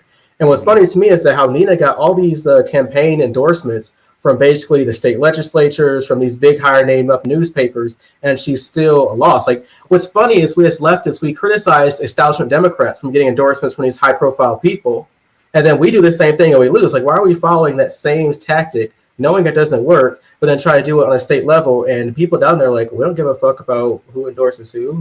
Well, so that's what bothered me. Like Nina got endorsed by like Bakari Sellers and Ted Lieu, and like was bragging about it and stuff. That's not a good look. Like if you're like trying to legit be progressive. Yeah, you're not going to out establishment the establishment. But go ahead, James. I remember what I was going to say. So, what was the number one rule that we learned from Donald Trump back from between 2016 to 2020? It's rule number one: never abandon your base. Mm-hmm. And this is exactly what happened. And no red meat was thrown to the base. The base is always abandoned by and when as far as the left. And so therefore it's like, oh, I gotta go after these liberals. Oh, I gotta go after these people. And the thing is that we're like, wait, we're right here. We can help you. And the thing is that would be the equivalent of a Trump-like figure, like somebody like, I don't know, like Mike Lee or somebody like one of the Trump figures, and they start to try to court more liberal Republicans or liberals. It's like, no, that's stupid. You gotta court the actual base. And the problem is that because they were trying to do that, then they basically just let us all know that it's like, fuck you guys, we don't care about you. We're going to the right. And so that's exactly what happened. So our enthusiasm was like, no. Mm-mm. Yeah, So, but I think politicians always like go toward the center because and I see this a lot actually in independent media too. A lot of channels will like self-censor because they want to reach like the broadest group of people. So they try to be as much to the center as is humanly possible. And it's like a real problem. But I think that's what, because they want the job, they want the money, they want the benefits, they want the power and the influence and all of the kickbacks and all of that stuff. And so it doesn't matter. Like that's why the system is broken. A big part of the reason why the system is broken. It rewards mediocrity, Mediocrity, yes, exactly. Yeah, that's why it never makes sense when they always want to attack you, and they attack me with this all the time. Where they're like, "Oh, you're just a grifter." They're like, "Oh, I'm the grifter, not supporting any politicians, not supporting any party where that's where it's lucrative. It's lucrative when you get access." Because I promise you guys, I had a ton of especially when I was canvassing for Bernie Sanders, I had a ton of TYT people following me. I had a ton of them reaching out to me. I burned a lot of bridges. Yeah, I guarantee everyone. I could have easily pulled a Ben Dixon, and I could be making a ton of money right now. I don't want to live that existence though. I'm a true socialist in my heart. Like to me, money don't even mean shit to me. Like bro, like if I did do that, like bro, I'm just got all this money. I stole out my community out, and that wouldn't do anything for me. So I promise you, like we could have been bigger. I would have way more subscriptions if I was like, yeah, I think we got to fight the white supremacy by voting for Joe Biden. You guys know how any idea how much bigger my YouTube channel would have been if I told people that. Oh, I'm a black man. I'm telling you, we got to fight white supremacy by supporting for Joe Biden. Oh, we got to go for Nina Turner. Like, that's the easy way. Mm-hmm. Like, that's the grift. The people who support the parties, that's the grift. They get the access. I'm so tired of that being overused. Yeah, there's no bigger grift than the Lincoln Project. There's no bigger grift than DCCC. The DCCC is the biggest grift in American political history. But meanwhile, the people who are activists who don't support this stuff, we're called grifters. Yes. Because people who like to shift to the center. And back to my original point is like, at what point are we going to ban the strategy? Are you using the strategy because you want to maintain relationships with their party? So you got the progressives who they spend all their time trying to out-centrist the centrists. And this is what we saw the squad. They thought they were going to get into Congress and outmaneuver Pelosi at the game she's been playing for 3 decades. How does that make sense? They were like, Nancy Pelosi, there's an article that came out. I talked about this before, where it was like how Nancy Pelosi won over the squad. And it was like simple shit. She called Omar up and like, hey, how the kids are doing? And then they thought they was going to get committee assignments, and Pelosi like, nope, no. So they trying to play the establishment game, but they're not as good as the establishment, which makes sense because they just got there. Pelosi been there for 3 decades. Joe Biden been there for 4 decades. Chuck Schumer, I don't know, what, 2 decades, 3 decades? But my point is, they have the worst strategy of all time. Well, the House always wins. The House always wins. And I don't mean the House is in like the House and like, I mean, the system is rigged. The game is rigged. You're not going to win their game. That's why electoral politics pisses me off so bad, that people waste so much time, money, and effort on it, is that you cannot beat them at their own game. It's not possible. We have to look outside of that system. And that doesn't mean that we don't have to like sometimes utilize the mechanisms within government to, try to do what we can, but it's not, I mean, we should be focused on building outside the system, because it's not, we're never, ever, ever going to beat them at their own game. And I don't even, listen, I'm not smart enough to even know what that looks like. When I say organizing outside the system, that's like a very broad thing, and it means lots of things. And it means, everybody's going to have to try to figure it out for themselves, but we cannot beat them at their own game. It's just not going to be possible. I don't know if the past 5 years, if you can't see that at this point, that it's not possible. I don't know what else you need to see. I don't know how many times you have to be shown that the system changes you, period. End of story. There is no, at least not for legitimate change. Like incrementalism is bullshit. We don't have 30 years for healthcare. We don't have 30 years for climate change. We don't have 30 years for ending the wars. I want that shit done now. We can do it now. There's no reason to not fight for it to be done now. And so these people who are very comfortable with like, no, like the eviction moratorium, everybody cheering on like a 60-day limited extension. No, that's not good enough. No. Yeah, so what do you guys think about the new strategy by the Democrats, and specifically by Joe Biden? Because this new strategy that they have is that Biden doesn't want to do voting rights reform, but rather insist on upping voter turnout as a means to overtake voter suppression. Like that's the new Democratic Party strategy. Like there was an article that came out and it said they're following the model of what happened in 2020 going against Donald Trump. I don't know, like a Great Depression, COVID-19, preying on people's hopes and fears in order to get people to finally vote for Democrats. Like that's all it took. It took all that for people to vote Democrat, and they want to go with this strategy because they got lucky.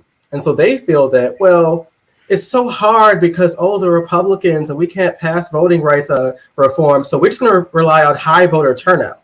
So it's funny and naive that Democrats think they're going to have the same high voter turnout in 2022 or 2024 that they had in 2020. In order not only to win, but to beat out voter suppression. And the reason why they say that is because there was a ton of heavily gerrymandered districts that Republicans redrew, and then some Democrats won a lot of them.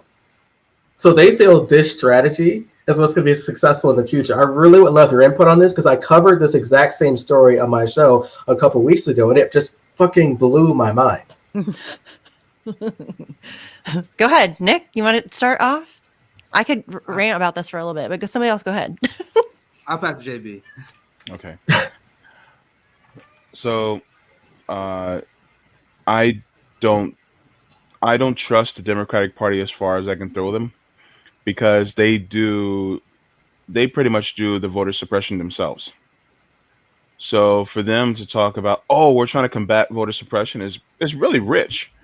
Because, I'm thinking back to 2020 and the primaries, especially because Democrats tend to rig the primaries, especially because they want that corporate approved candidate, each and every time if they can get it. Look at last night. They got their corporate approved candidate.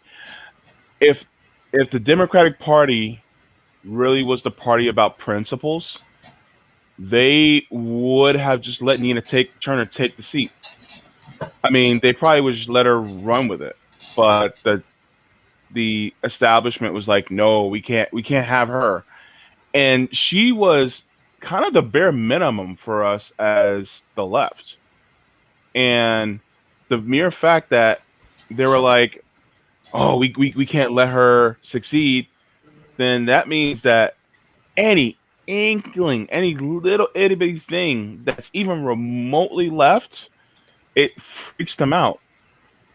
So yeah, Joe Biden is bullshitting about that whole election, try to increase voter turnout. They don't really care about voter turnout because if they did, then a lot would have been changed. But it doesn't because they agree with Republicans. They just don't want to say it out loud.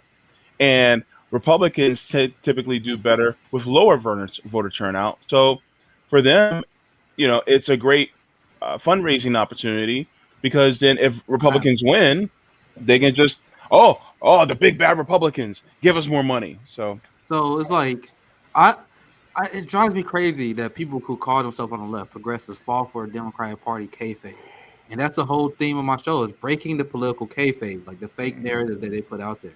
The idea that the Democratic Party is a pro-democracy party is literally the most hilarious shit I ever heard in my life. So, who's the president right now? Joe Biden. Who is responsible for stripping away voting rights of black men? Who stripped away more voting rights than black men than Joe Biden because of his policies? And there was analysis done during the primaries that showed Joe Biden literally is responsible for millions of people losing their right to vote. But sure, go ahead and tell me that that's the pro voting rights party. And then people are like, oh, well, that's back in the past. Once again, Cory Bush forced a vote, showing that they didn't know what they're doing when they actually want to. Cory Bush forced a vote on whether we should give convicted felons the right to vote. And the majority of the Democratic Party said no. That's the party that pro-democracy. Mm-hmm. So when they like, okay, we want to get people out to vote, does that include third parties? They've been actively fighting to make it harder for third parties to get on the ballot. They took third party candidates off the ballot last election, forcibly did it. So this is not the pro-democracy party. And whenever I see anyone left of center, not even to my right, like if you left of center, if you repeat the idea that Democratic Party or like is the pro-democracy choice, there is literally nothing more cringeworthy than that. And I see people that literally claim they are socialists that like, well, we got to support the Democrats because they are for the voting rights. Like, what are you talking about? They are the ones who stole the voting rights of the black community. That's all I say on that. I just reject that wholeheartedly. In fact, whenever I see Democrats say stuff like that, and that's why I said during my Medicare for All March speech and when I was in Kansas City, well, I told people have Trump derangement syndrome because Trump is the liar. Like Trump is a liar. So how is any lie that Trump tells any different than Joe Biden saying, "Oh, we can't afford Medicare for all"? That's the same level of lies to me. So whenever I see people say Democrats are the party of voting rights, to me, you sound like a lying MAGA person to me. Yes. Well, and actually Trump, one of my favorite things about Trump, and I don't have very many favorite things about Trump, but he actually told the truth occasionally by accident or just because he had no like gift for subtlety whatsoever. And he would just blurt things out that he probably wasn't supposed to say out loud, but he's just too dumb to know better. So that was actually, it was refreshing at times to be like, oh, okay, we're going to go take their oil. Oh, we are actually going to go take their oil. So that's kind of nice. But RJ, like for me, neither party gives a shit about free and fair elections. I don't know why anybody needs to be convinced of that. It's really weird. The Democratic Party, listen, Julian Assange exposed that shit. Like they don't believe in democracy in any way, shape, form, or fashion. And the fact that that's even a thing that people are saying or that they're pretending that they care about election integrity or turnout or anything is beyond ridiculous. And, they both use different methods for their own personal benefit. But I think we can all agree that it's really just about staving off the left. It's about making sure that leftist ideas don't gain too much traction. And so and that's not to say that they don't attack right-minded people. But they do it for different reasons. They do it as like a manufacturing consent of other things. But yeah, I think it's always going to be trying to keep like stave off a people's movement. So they just they're owned and operated by the same people. They use different tactics and, every once in a while there's like some varying degrees of bullshit, but it's all working towards one end, and they do not give a shit about elections or you voting or, that's why they're trying to prevent so many people from doing it. I mean, y'all, if you think the Democrats, 2016, the primaries in 2016, how many polling places did they shut down? They admitted in Brooklyn that like, what was it? Like 110 10,000 people or something, like just got like they fucked over all kinds of people and like admitted to it. There was another lady who like sold like I don't just so much corruption. WikiLeaks exposed so much of it. They were obvious about so much of it, shutting down polling locations and all of that stuff. Look at what happened in Las Vegas. The cops showing up and like you know, the what's her face, Barbara Boxer flipping off a room full of voters. Really? That's the Democracy Party? I mean, fuck out of here with that. Yeah, one of the reasons why I wanted to bring that topic up to really discuss it with you is because I've seen a change already.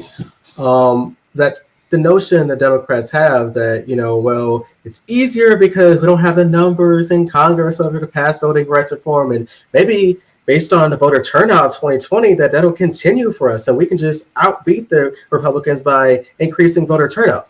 But what we know is that even those who did vote Democrat and they're hardcore Dems, they're just now starting to say, you know, we know Joe Biden's not going to do shit, but, you know, we just hate Trump. Or you have the ones, too, who voted just because they liked Kamala, and now many of them saying, yeah, we don't like Kamala anymore either. So you have that kind of affiliation going down ballot, especially some people in my family who are libs, who are conservative. Like, I had family come over, name how many times they mentioned Kamala. 0. They don't give a shit about Kamala. Also, when it comes to Joe Biden, they don't really talk about Joe Biden as much. They actually just continue to talk about Obama. They just reminisce about the Obama days. So that's really all Joe Biden has is Obama. And so why I wanted to bring that up is because this tactic is going to be futile.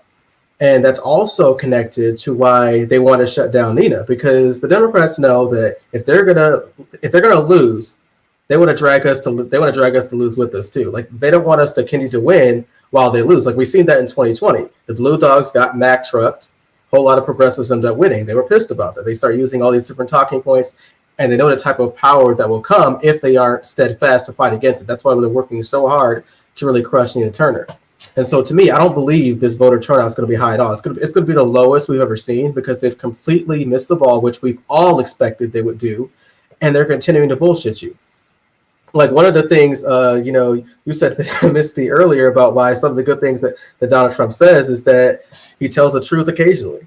And like when one reporter asked, you know, Donald Trump about some other country bombing or whatever, he says, "What, you guys think we're so innocent?" And it's like, he literally said the quiet part out loud.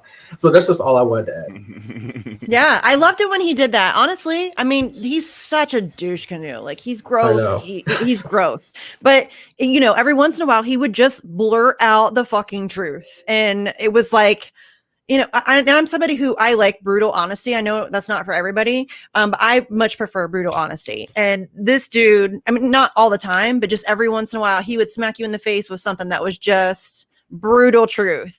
Seriously, my favorite one was Syria, and we're going to go take their oil. I was like, wow, that's what we're going to go do. But no president, you know, it's always humanitarian, blah, blah, blah, blah. We're spreading democracy, yada, yada, yada. You know, he just straight up said it. We're taking their oil. The Trump years was really revealing. Mm-hmm. And now that we are in the post-Trump age, and this should have been clear to a lot of people, it became more clear to me. This is why, I mean, it was clear to me before. That's why I voted for Joe Biden in 2016. But now it's even more so that the real disdain that the liberals had with Donald Trump had literally nothing to do with policy. Because he's vulgar. They want a sexy president that they can look up to. Because the liberals have absolutely no problem with how our system is ran. They don't see a problem with the system itself. What the liberals believe, they believe that all we have to do is put our grotesque system and put it in the hands of a competent manager. And they view Joe Biden as a competent manager. So even though we have all these forces of oppression that is ruining the lives of disenfranchised communities, they don't even look into it. They just say, oh, well, you got Joe Biden that's running ICE now. You got Joe Biden that's running the endless war now. And honestly, not thinking about it, I think I gave him too much credit, because they wouldn't even talk about that when Joe Biden is president. But I'm just telling you, this is what goes in their mind, and this is why they don't even talk about it. They don't talk about ICE no more, because they assume that Joe Biden has it under control. They don't talk about it. They do that with the squad too, y'all. Yeah, exactly. What is that? Because, okay, so there's concentration camps under Donald Trump, but then they're overflow facilities under Joe Biden. And with Donald Trump, we've got a picture of AOC hanging on a fence, like crying, and she's so emotional about this. And has she fucking mentioned the fact that there are kids in cages since Joe Biden took office? And why are her stands so willing to just dismiss that and ignore the fact that she completely flipped and behaved one way under Donald Trump, and now, like, Joe Biden's got more kids in cages than Donald Trump did? And, you know, there's all kinds of horror stories coming out about the treatment that they're receiving and the abuse that's taking place. And so, and they're not going to talk about it at all. And that why, like, the inconsistency, like the intellectual inconsistency that you would need to be able to justify and excuse that is something I can't even comprehend. Like, why is that something that you're willing to accept from somebody that you like? I mean, I get that there's a lot of cult of personality, but what is it in somebody's brain that makes them just be able to ignore that drastic? And that's just one example. There's lots of them. It's because they believe the lie. They believe the lie. And so it's that Democrat good, Republican bad type of dichotomy that they have in their brain. And so they think, well, you know, it's a lesser evil. We might as well keep doing it. But the thing is that they're doing the same evil as what Trump did. So, I mean, what is the difference between them and what's the difference between some Democrats and somebody like Marjorie Taylor Greene, you know, or what's his name, Matt Gaetz? What's the difference between them? The thing is that they all have the same values. It's just they believe the lies, vice versa. So the Republicans think Republican good, Democrat bad, and then Democrats think Democrat good, Republican bad. So they believe the lies, and we're out here sitting on the sidelines going, "Oh yeah, all y'all messed up. All y'all messed up," and y'all. It's like, well, how about just not having kids in cages? Right? No matter whose team is doing it. Like, it's this weird team mentality. Yeah. But it's kids in cages. I don't give a shit whose team is in charge. I don't care. Like, if like Jill Biden wants to put up her little heart things at the cages where the kids are being held, that doesn't make it better. It's still kids in fucking cages. And it's just that intellectual inconsistency, that just moral inconsistency to be able to look away when it's your team. That's fucking weird to me. It's a lack of integrity, though. Remember what we said earlier? The thing is that their integrity has been taken away by manufacturing consent, because you got to remember, a lot of the same people grew up and they're all still propagandized, and they still keep drinking the same Kool-Aid. So for them, it's like, you know, oh, well, you know, we're better and we're just going to treat the kids a little bit better, so we're better. But no, it's like they don't see, because it's like, it's a willful ignorance, you know? And for those of us who are on the outside, because we're literally on the outside, we may be on the left, but we're on the outside. It's like, well, no, you guys aren't being, you guys are basically being the exact same. And they scoff at that, and they think that we're being crazy, because they honestly they don't even know what the fuck they're doing. No, and I think it becomes personal too. They take it personally because they've attached themselves to this team. And so if they admit the team did something wrong or whatever, then that's like a personal attack. And maybe you should fucking feel that way. I don't know, but stop supporting terrible people. That's what bothers me the most about like politics. These are both terrible options. They're like terrible in different ways. Like AOC is obviously not like as racist as Marjorie Taylor Greene, but they operate on the same like level of awful. They're all awful. It's all like just part of this ridiculous performance that's being put on. But they all are owned and operated by the exact same people. You know, there's differences here or there. Like big tech is more heavily invested in Democrats, and big oil is more heavily invested in Republicans. So there's like some varying degrees there. But for the most part, they're all owned and operated by the exact same people. They're all we're on like War and Wall Street Same team. They're all on the same team. And then mostly they use everything else just to keep the people divided and fighting amongst ourselves. So they'll use emotional hot button issues like abortion or religion or, whatever. Right now they're using COVID-19 and vaccines and all of that stuff. They use whatever emotional issues that they can use to keep people fighting amongst ourselves so that we never pay attention to the man behind the curtain. I say this all the time, but like our enemy doesn't wear, or it isn't my neighbor. Our enemy, like the people's enemy wears like a $5,000 suit and sits in a boardroom. That's our enemy. Like everybody wants to have these, arguments over, economic theory, and you can't talk to, libertarians, they're evil, and everybody to the right of Bernie Sanders is a Nazi. And there's all of this like wanting to divide yourself. We can't even begin to have those kinds of conversations until we deal with the system that's killing us. You know what I mean? So it's just like all of this unwillingness to even fight against the real problem. There's a lot of distraction. Yeah. I'm gonna throw this at you guys. This is a random thing that's been on my mind lately, especially since I'm one of the younger ones, and I'm seeing younger kids being introduced in politics on TV because there's nothing else to do, especially during COVID. So what do you guys think of Sesame Street interviewing Antony Blinken? I just found out literally just now. No. What do you? No. Yeah, Grover. Yeah, what do you think of the? They did not. No. Yeah, they just had Sesame Street. It's on Twitter. Check it out. Sesame Street's bragging about having Antony Blinken on. What do you guys also think about the Teletubbies having pictures of mini vaccination cards and all that type of stuff? So what and also too, Barack Obama and Michelle Obama, they're talking about making a kids show to teach kids about how the government works. So the reason why I bring this up, the reason why I bring this up to you guys is because I want your opinion on how government and also really mainstream media is playing an effect on how to corrupt the kids. Because we all see as leftists, our biggest supporters are often the very young ones, because once you get them, they're voters for life, and they'll vote your way and learn your ideology for life. So how do you guys feel this impact is going to happen on the younger generation, especially younger kids who don't know, based on what I just said? They did not really interview Antony Blinken. They didn't really do that. Although I shouldn't be surprised because they have like Barack Obama. He's a fucking war criminal, guys. Can we stop elevating war criminals to like this? We should look up to them. It's fucking weird. Oh my God. What is happening? This is another thing. What the fuck is humanity doing? What are we doing? He's a war criminal. He droned babies and weddings and funerals, and you all like want to hold him up as some idol or some like the role model for your children. Jesus Christ, you guys.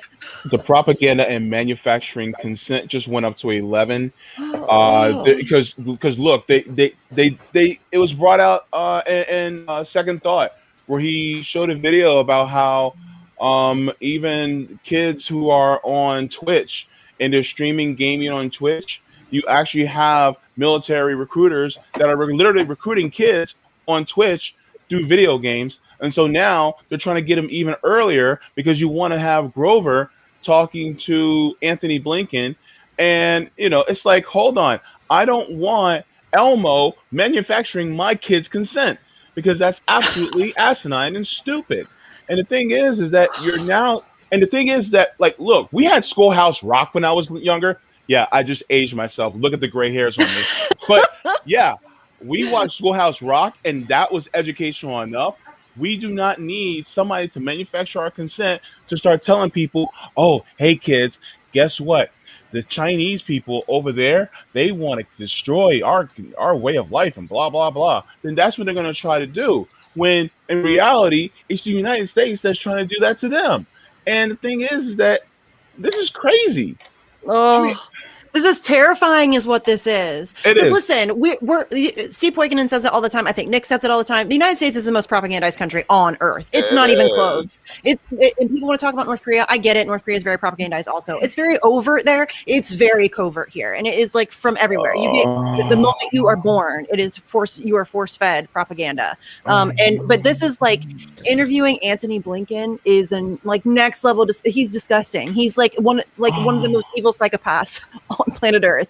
It's like, really, you're gonna Henry Kissinger is you know, hold that guy up as a role model too? No, this is a terrible idea. We should not be elevating people like that to, first of all, to positions of power.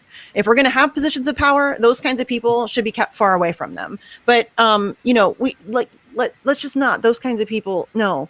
You guys want It's me to read you the terrible. tweet? I got the tweet now. I can read it to you Yes. guys. If you want. Oh gosh. Okay, Don't do so- this to me, RJ. Okay, so Sesame Street put out a tweet July 21st. Join Secretary Blinken and his old pal Grover as they chat with new friends Noor and Aziz about all the things they have in common, including their shared love of playful learning. And then Grover quote tweets saying, "I was so happy to video chat with my new friends Noor and Aziz. We talked about my old friend Secretary Blinken, about all the things we have in common. For example, we all love to learn while we play. I bet you and I, Grover, have something in common too." So it's just like, it's just the normalization of these war criminals, warmongers, and it's just fucking ridiculous. This really is the dumbest timeline, Misty. It really is the dumbest timeline, Sleepy Josh.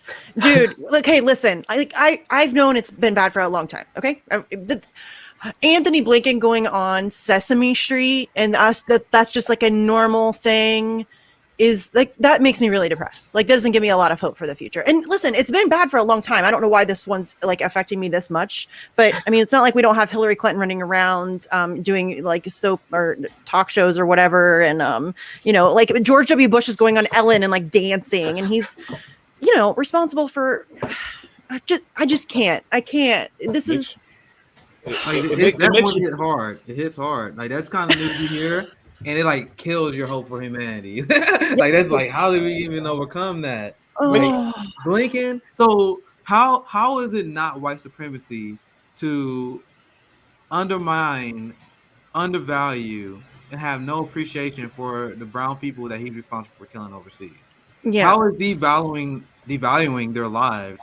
How is that not white supremacy? Because I It promise is. you, if you just shoot someone on the street, you're done. How is that any different than being complicit with the war crimes like that Misty listed out? Our society is normalizing this stuff, and unfortunately, and this shows how propagandized Americans are, leftists was laughing at liberals' attempt to rehabilitate George Bush, but it worked. His approval rating went up. Like around time the liberal establishment started propping him up. I don't remember the exact number. I apologize for that, but it went up pretty significantly. Like, Yeah. it was a significant increase. So how can we even begin to tackle this propaganda when we continue to give legitimacy to it? I mean, one way I convert people personally is I give no legitimacy to the political system. I give no legitimacy to the information that you are fed, and I am unapologetic about it. So there are a lot of progressives who like, oh, well, yeah, we got establishment media that's more legitimate than Fox News. Like, when you say stuff like that, you're doing nothing but helping them. That doesn't make sense. How is your strategy of like primary and corporate Democrats, how is that going to work when you give them that party legitimacy? When you're not calling out Anthony Blinken? How are you going to make the case for you against the establishment when you not calling out this nonsense? Like, so we are that behind. So that's why that story really kills me. So we are so behind that something like this can even slip through the cracks. So it's just, that wasn't, I got nothing else about the story. It's just depressing. Honestly, Yeah, I heard no. that, I literally like, what? I know. When you, with that. Like, I felt like I just got hit with a like brick in the face when you said that. Like, I don't know why. Like, I really don't know why that one hit me so hard, because it's really nothing new. But that's just, it's cartoonish. Like Steve says all the time, we live in a cartoon. That's cartoonish. That Anthony Blinken's going on Sesame Street. Yeah. Well, we don't want them doing to us. No, we want them doing to kids what they did to us, right? So what did we have? We had G.I. Joe, which basically was a very pro-imperialist program. We had, you know, a lot of these programs that were tailored to us kids that pushed this pro-cop, pro-imperialist, pro-capitalist agenda our way. And so we don't want that for our children. But at the same time, we're seeing this happen in real time. And now we're saying, oh, no, we don't want them to be as burned and jaded as we are. We want them to have a better future. And honestly, this story, it makes me almost want to break out in hives, because I'm just like, what in the hell is going on? It's sad. Yeah, apparently this isn't the first time he's been on. He's been back in 2016 when he was the deputy secretary too. What? So he's apparently a frequent friend of Sesame Street, which is there's a clip, but I don't even want to send it to you guys because that'll be pretty annoying. It's basically a tongue bath. That's just No. really depressing. And I've seen this shit before. Like Michelle Obama. Okay, so my kids are like 10 and 13. So when they were growing up, Doc McStuffins was huge. We loved Doc McStuffins, right? And Michelle Obama did an episode of that. I know she did an episode of some like Jesse show. Like it happens all the time. They have politicians and stuff like that on kids shows all the time. I think JB's right. Like it's just that we don't want that for our kids. I don't want that for my kids. I would like to stop that cycle of elevating these people.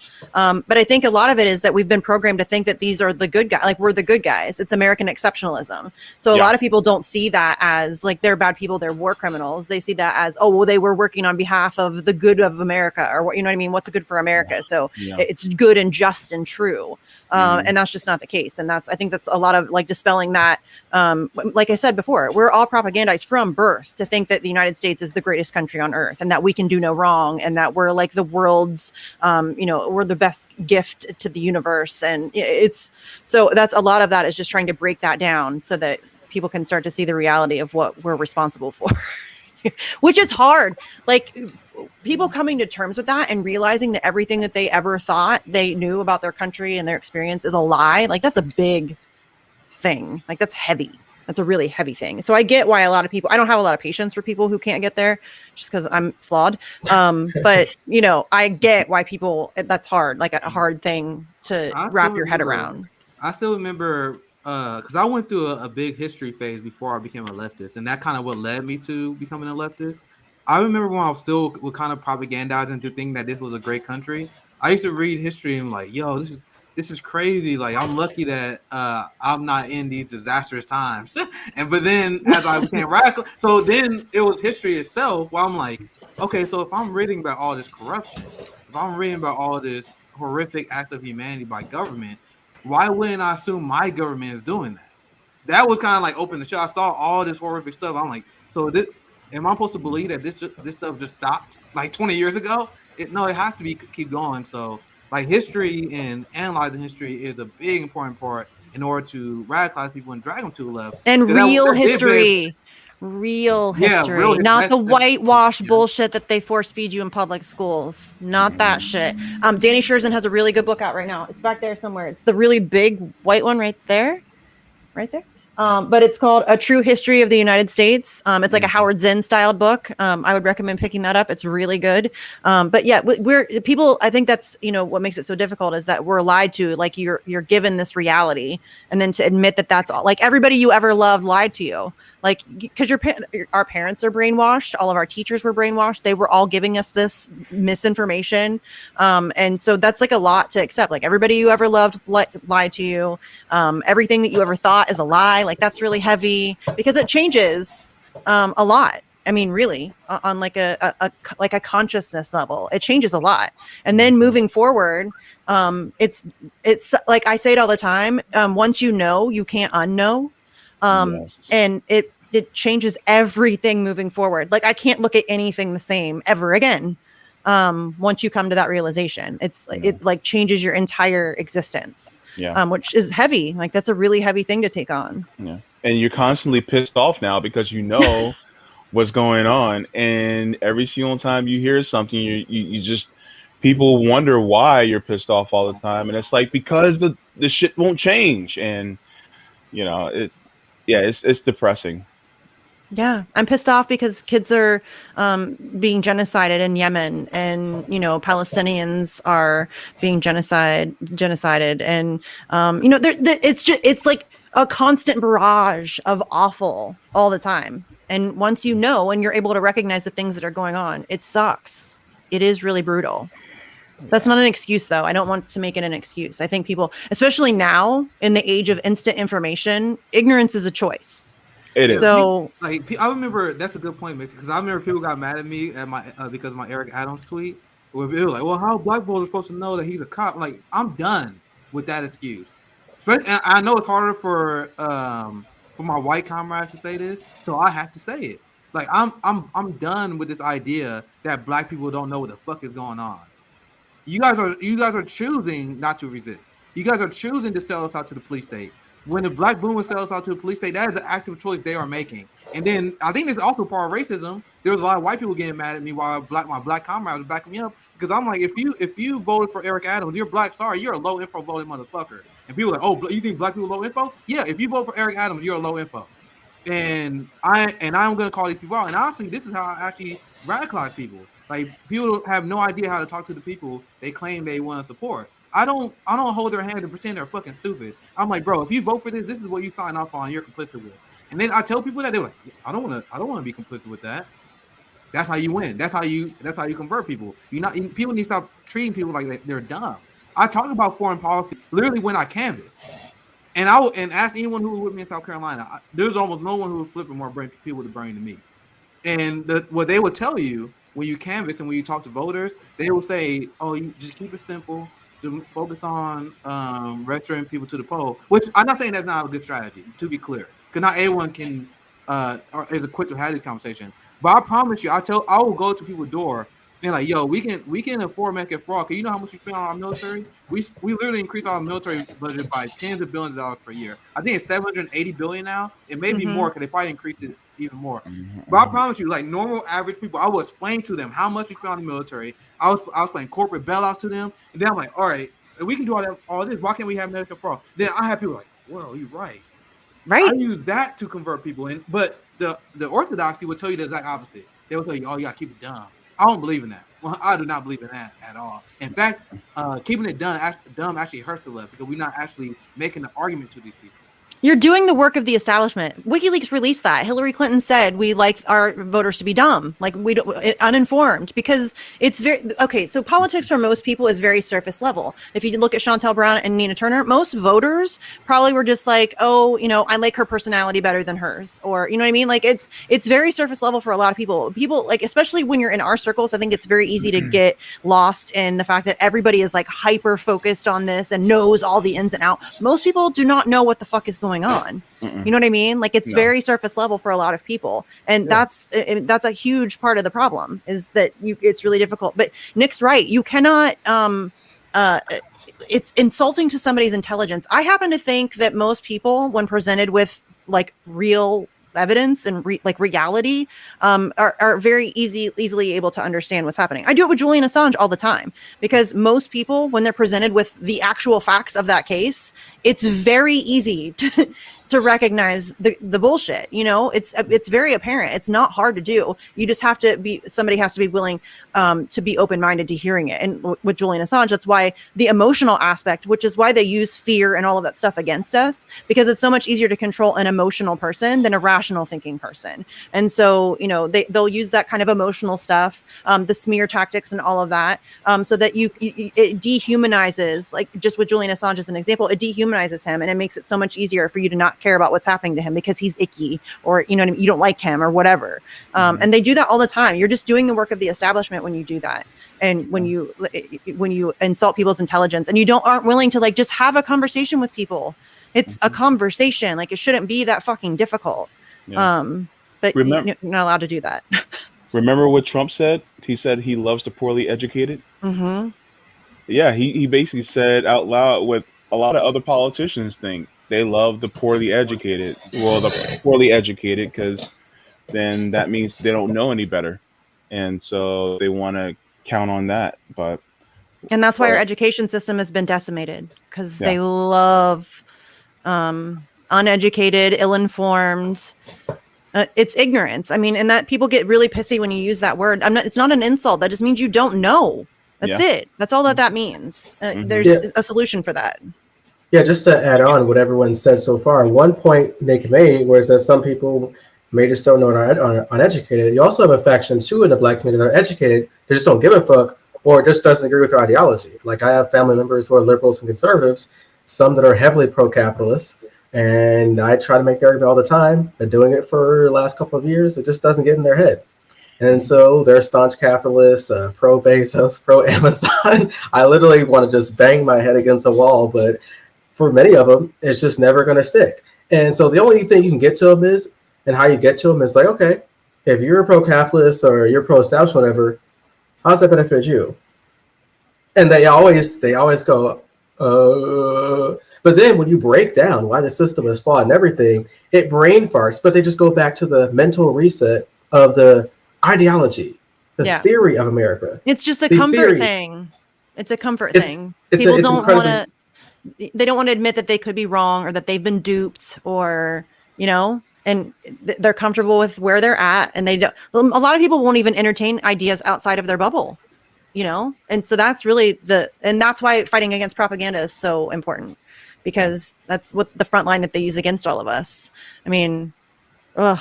And they're really good at it. They're really good at this shit. Like, the propaganda game in this country is unmatched. There's just no question about it. It's really kind of fascinating. If anybody's like super like nerdy about that stuff, like a huge one is the Julian Assange case. If you go back and look at the way propaganda was used against him, it's super interesting. They're very good at it. And it's all like interconnected, like marketing and all of that stuff. It's all used against you to provoke a certain level of response or whatever. And it's scary. These are fucking psychopaths. Anyways, okay, so we need to wrap up. I'm actually going to go interview Franco after this about his work that he did at the Capitol. So yeah, that'll be good. Everybody should go support Franco. He did an amazing job. And y'all need to realize that what he did like took courage, because that was like 100 people in his face that disagreed with him.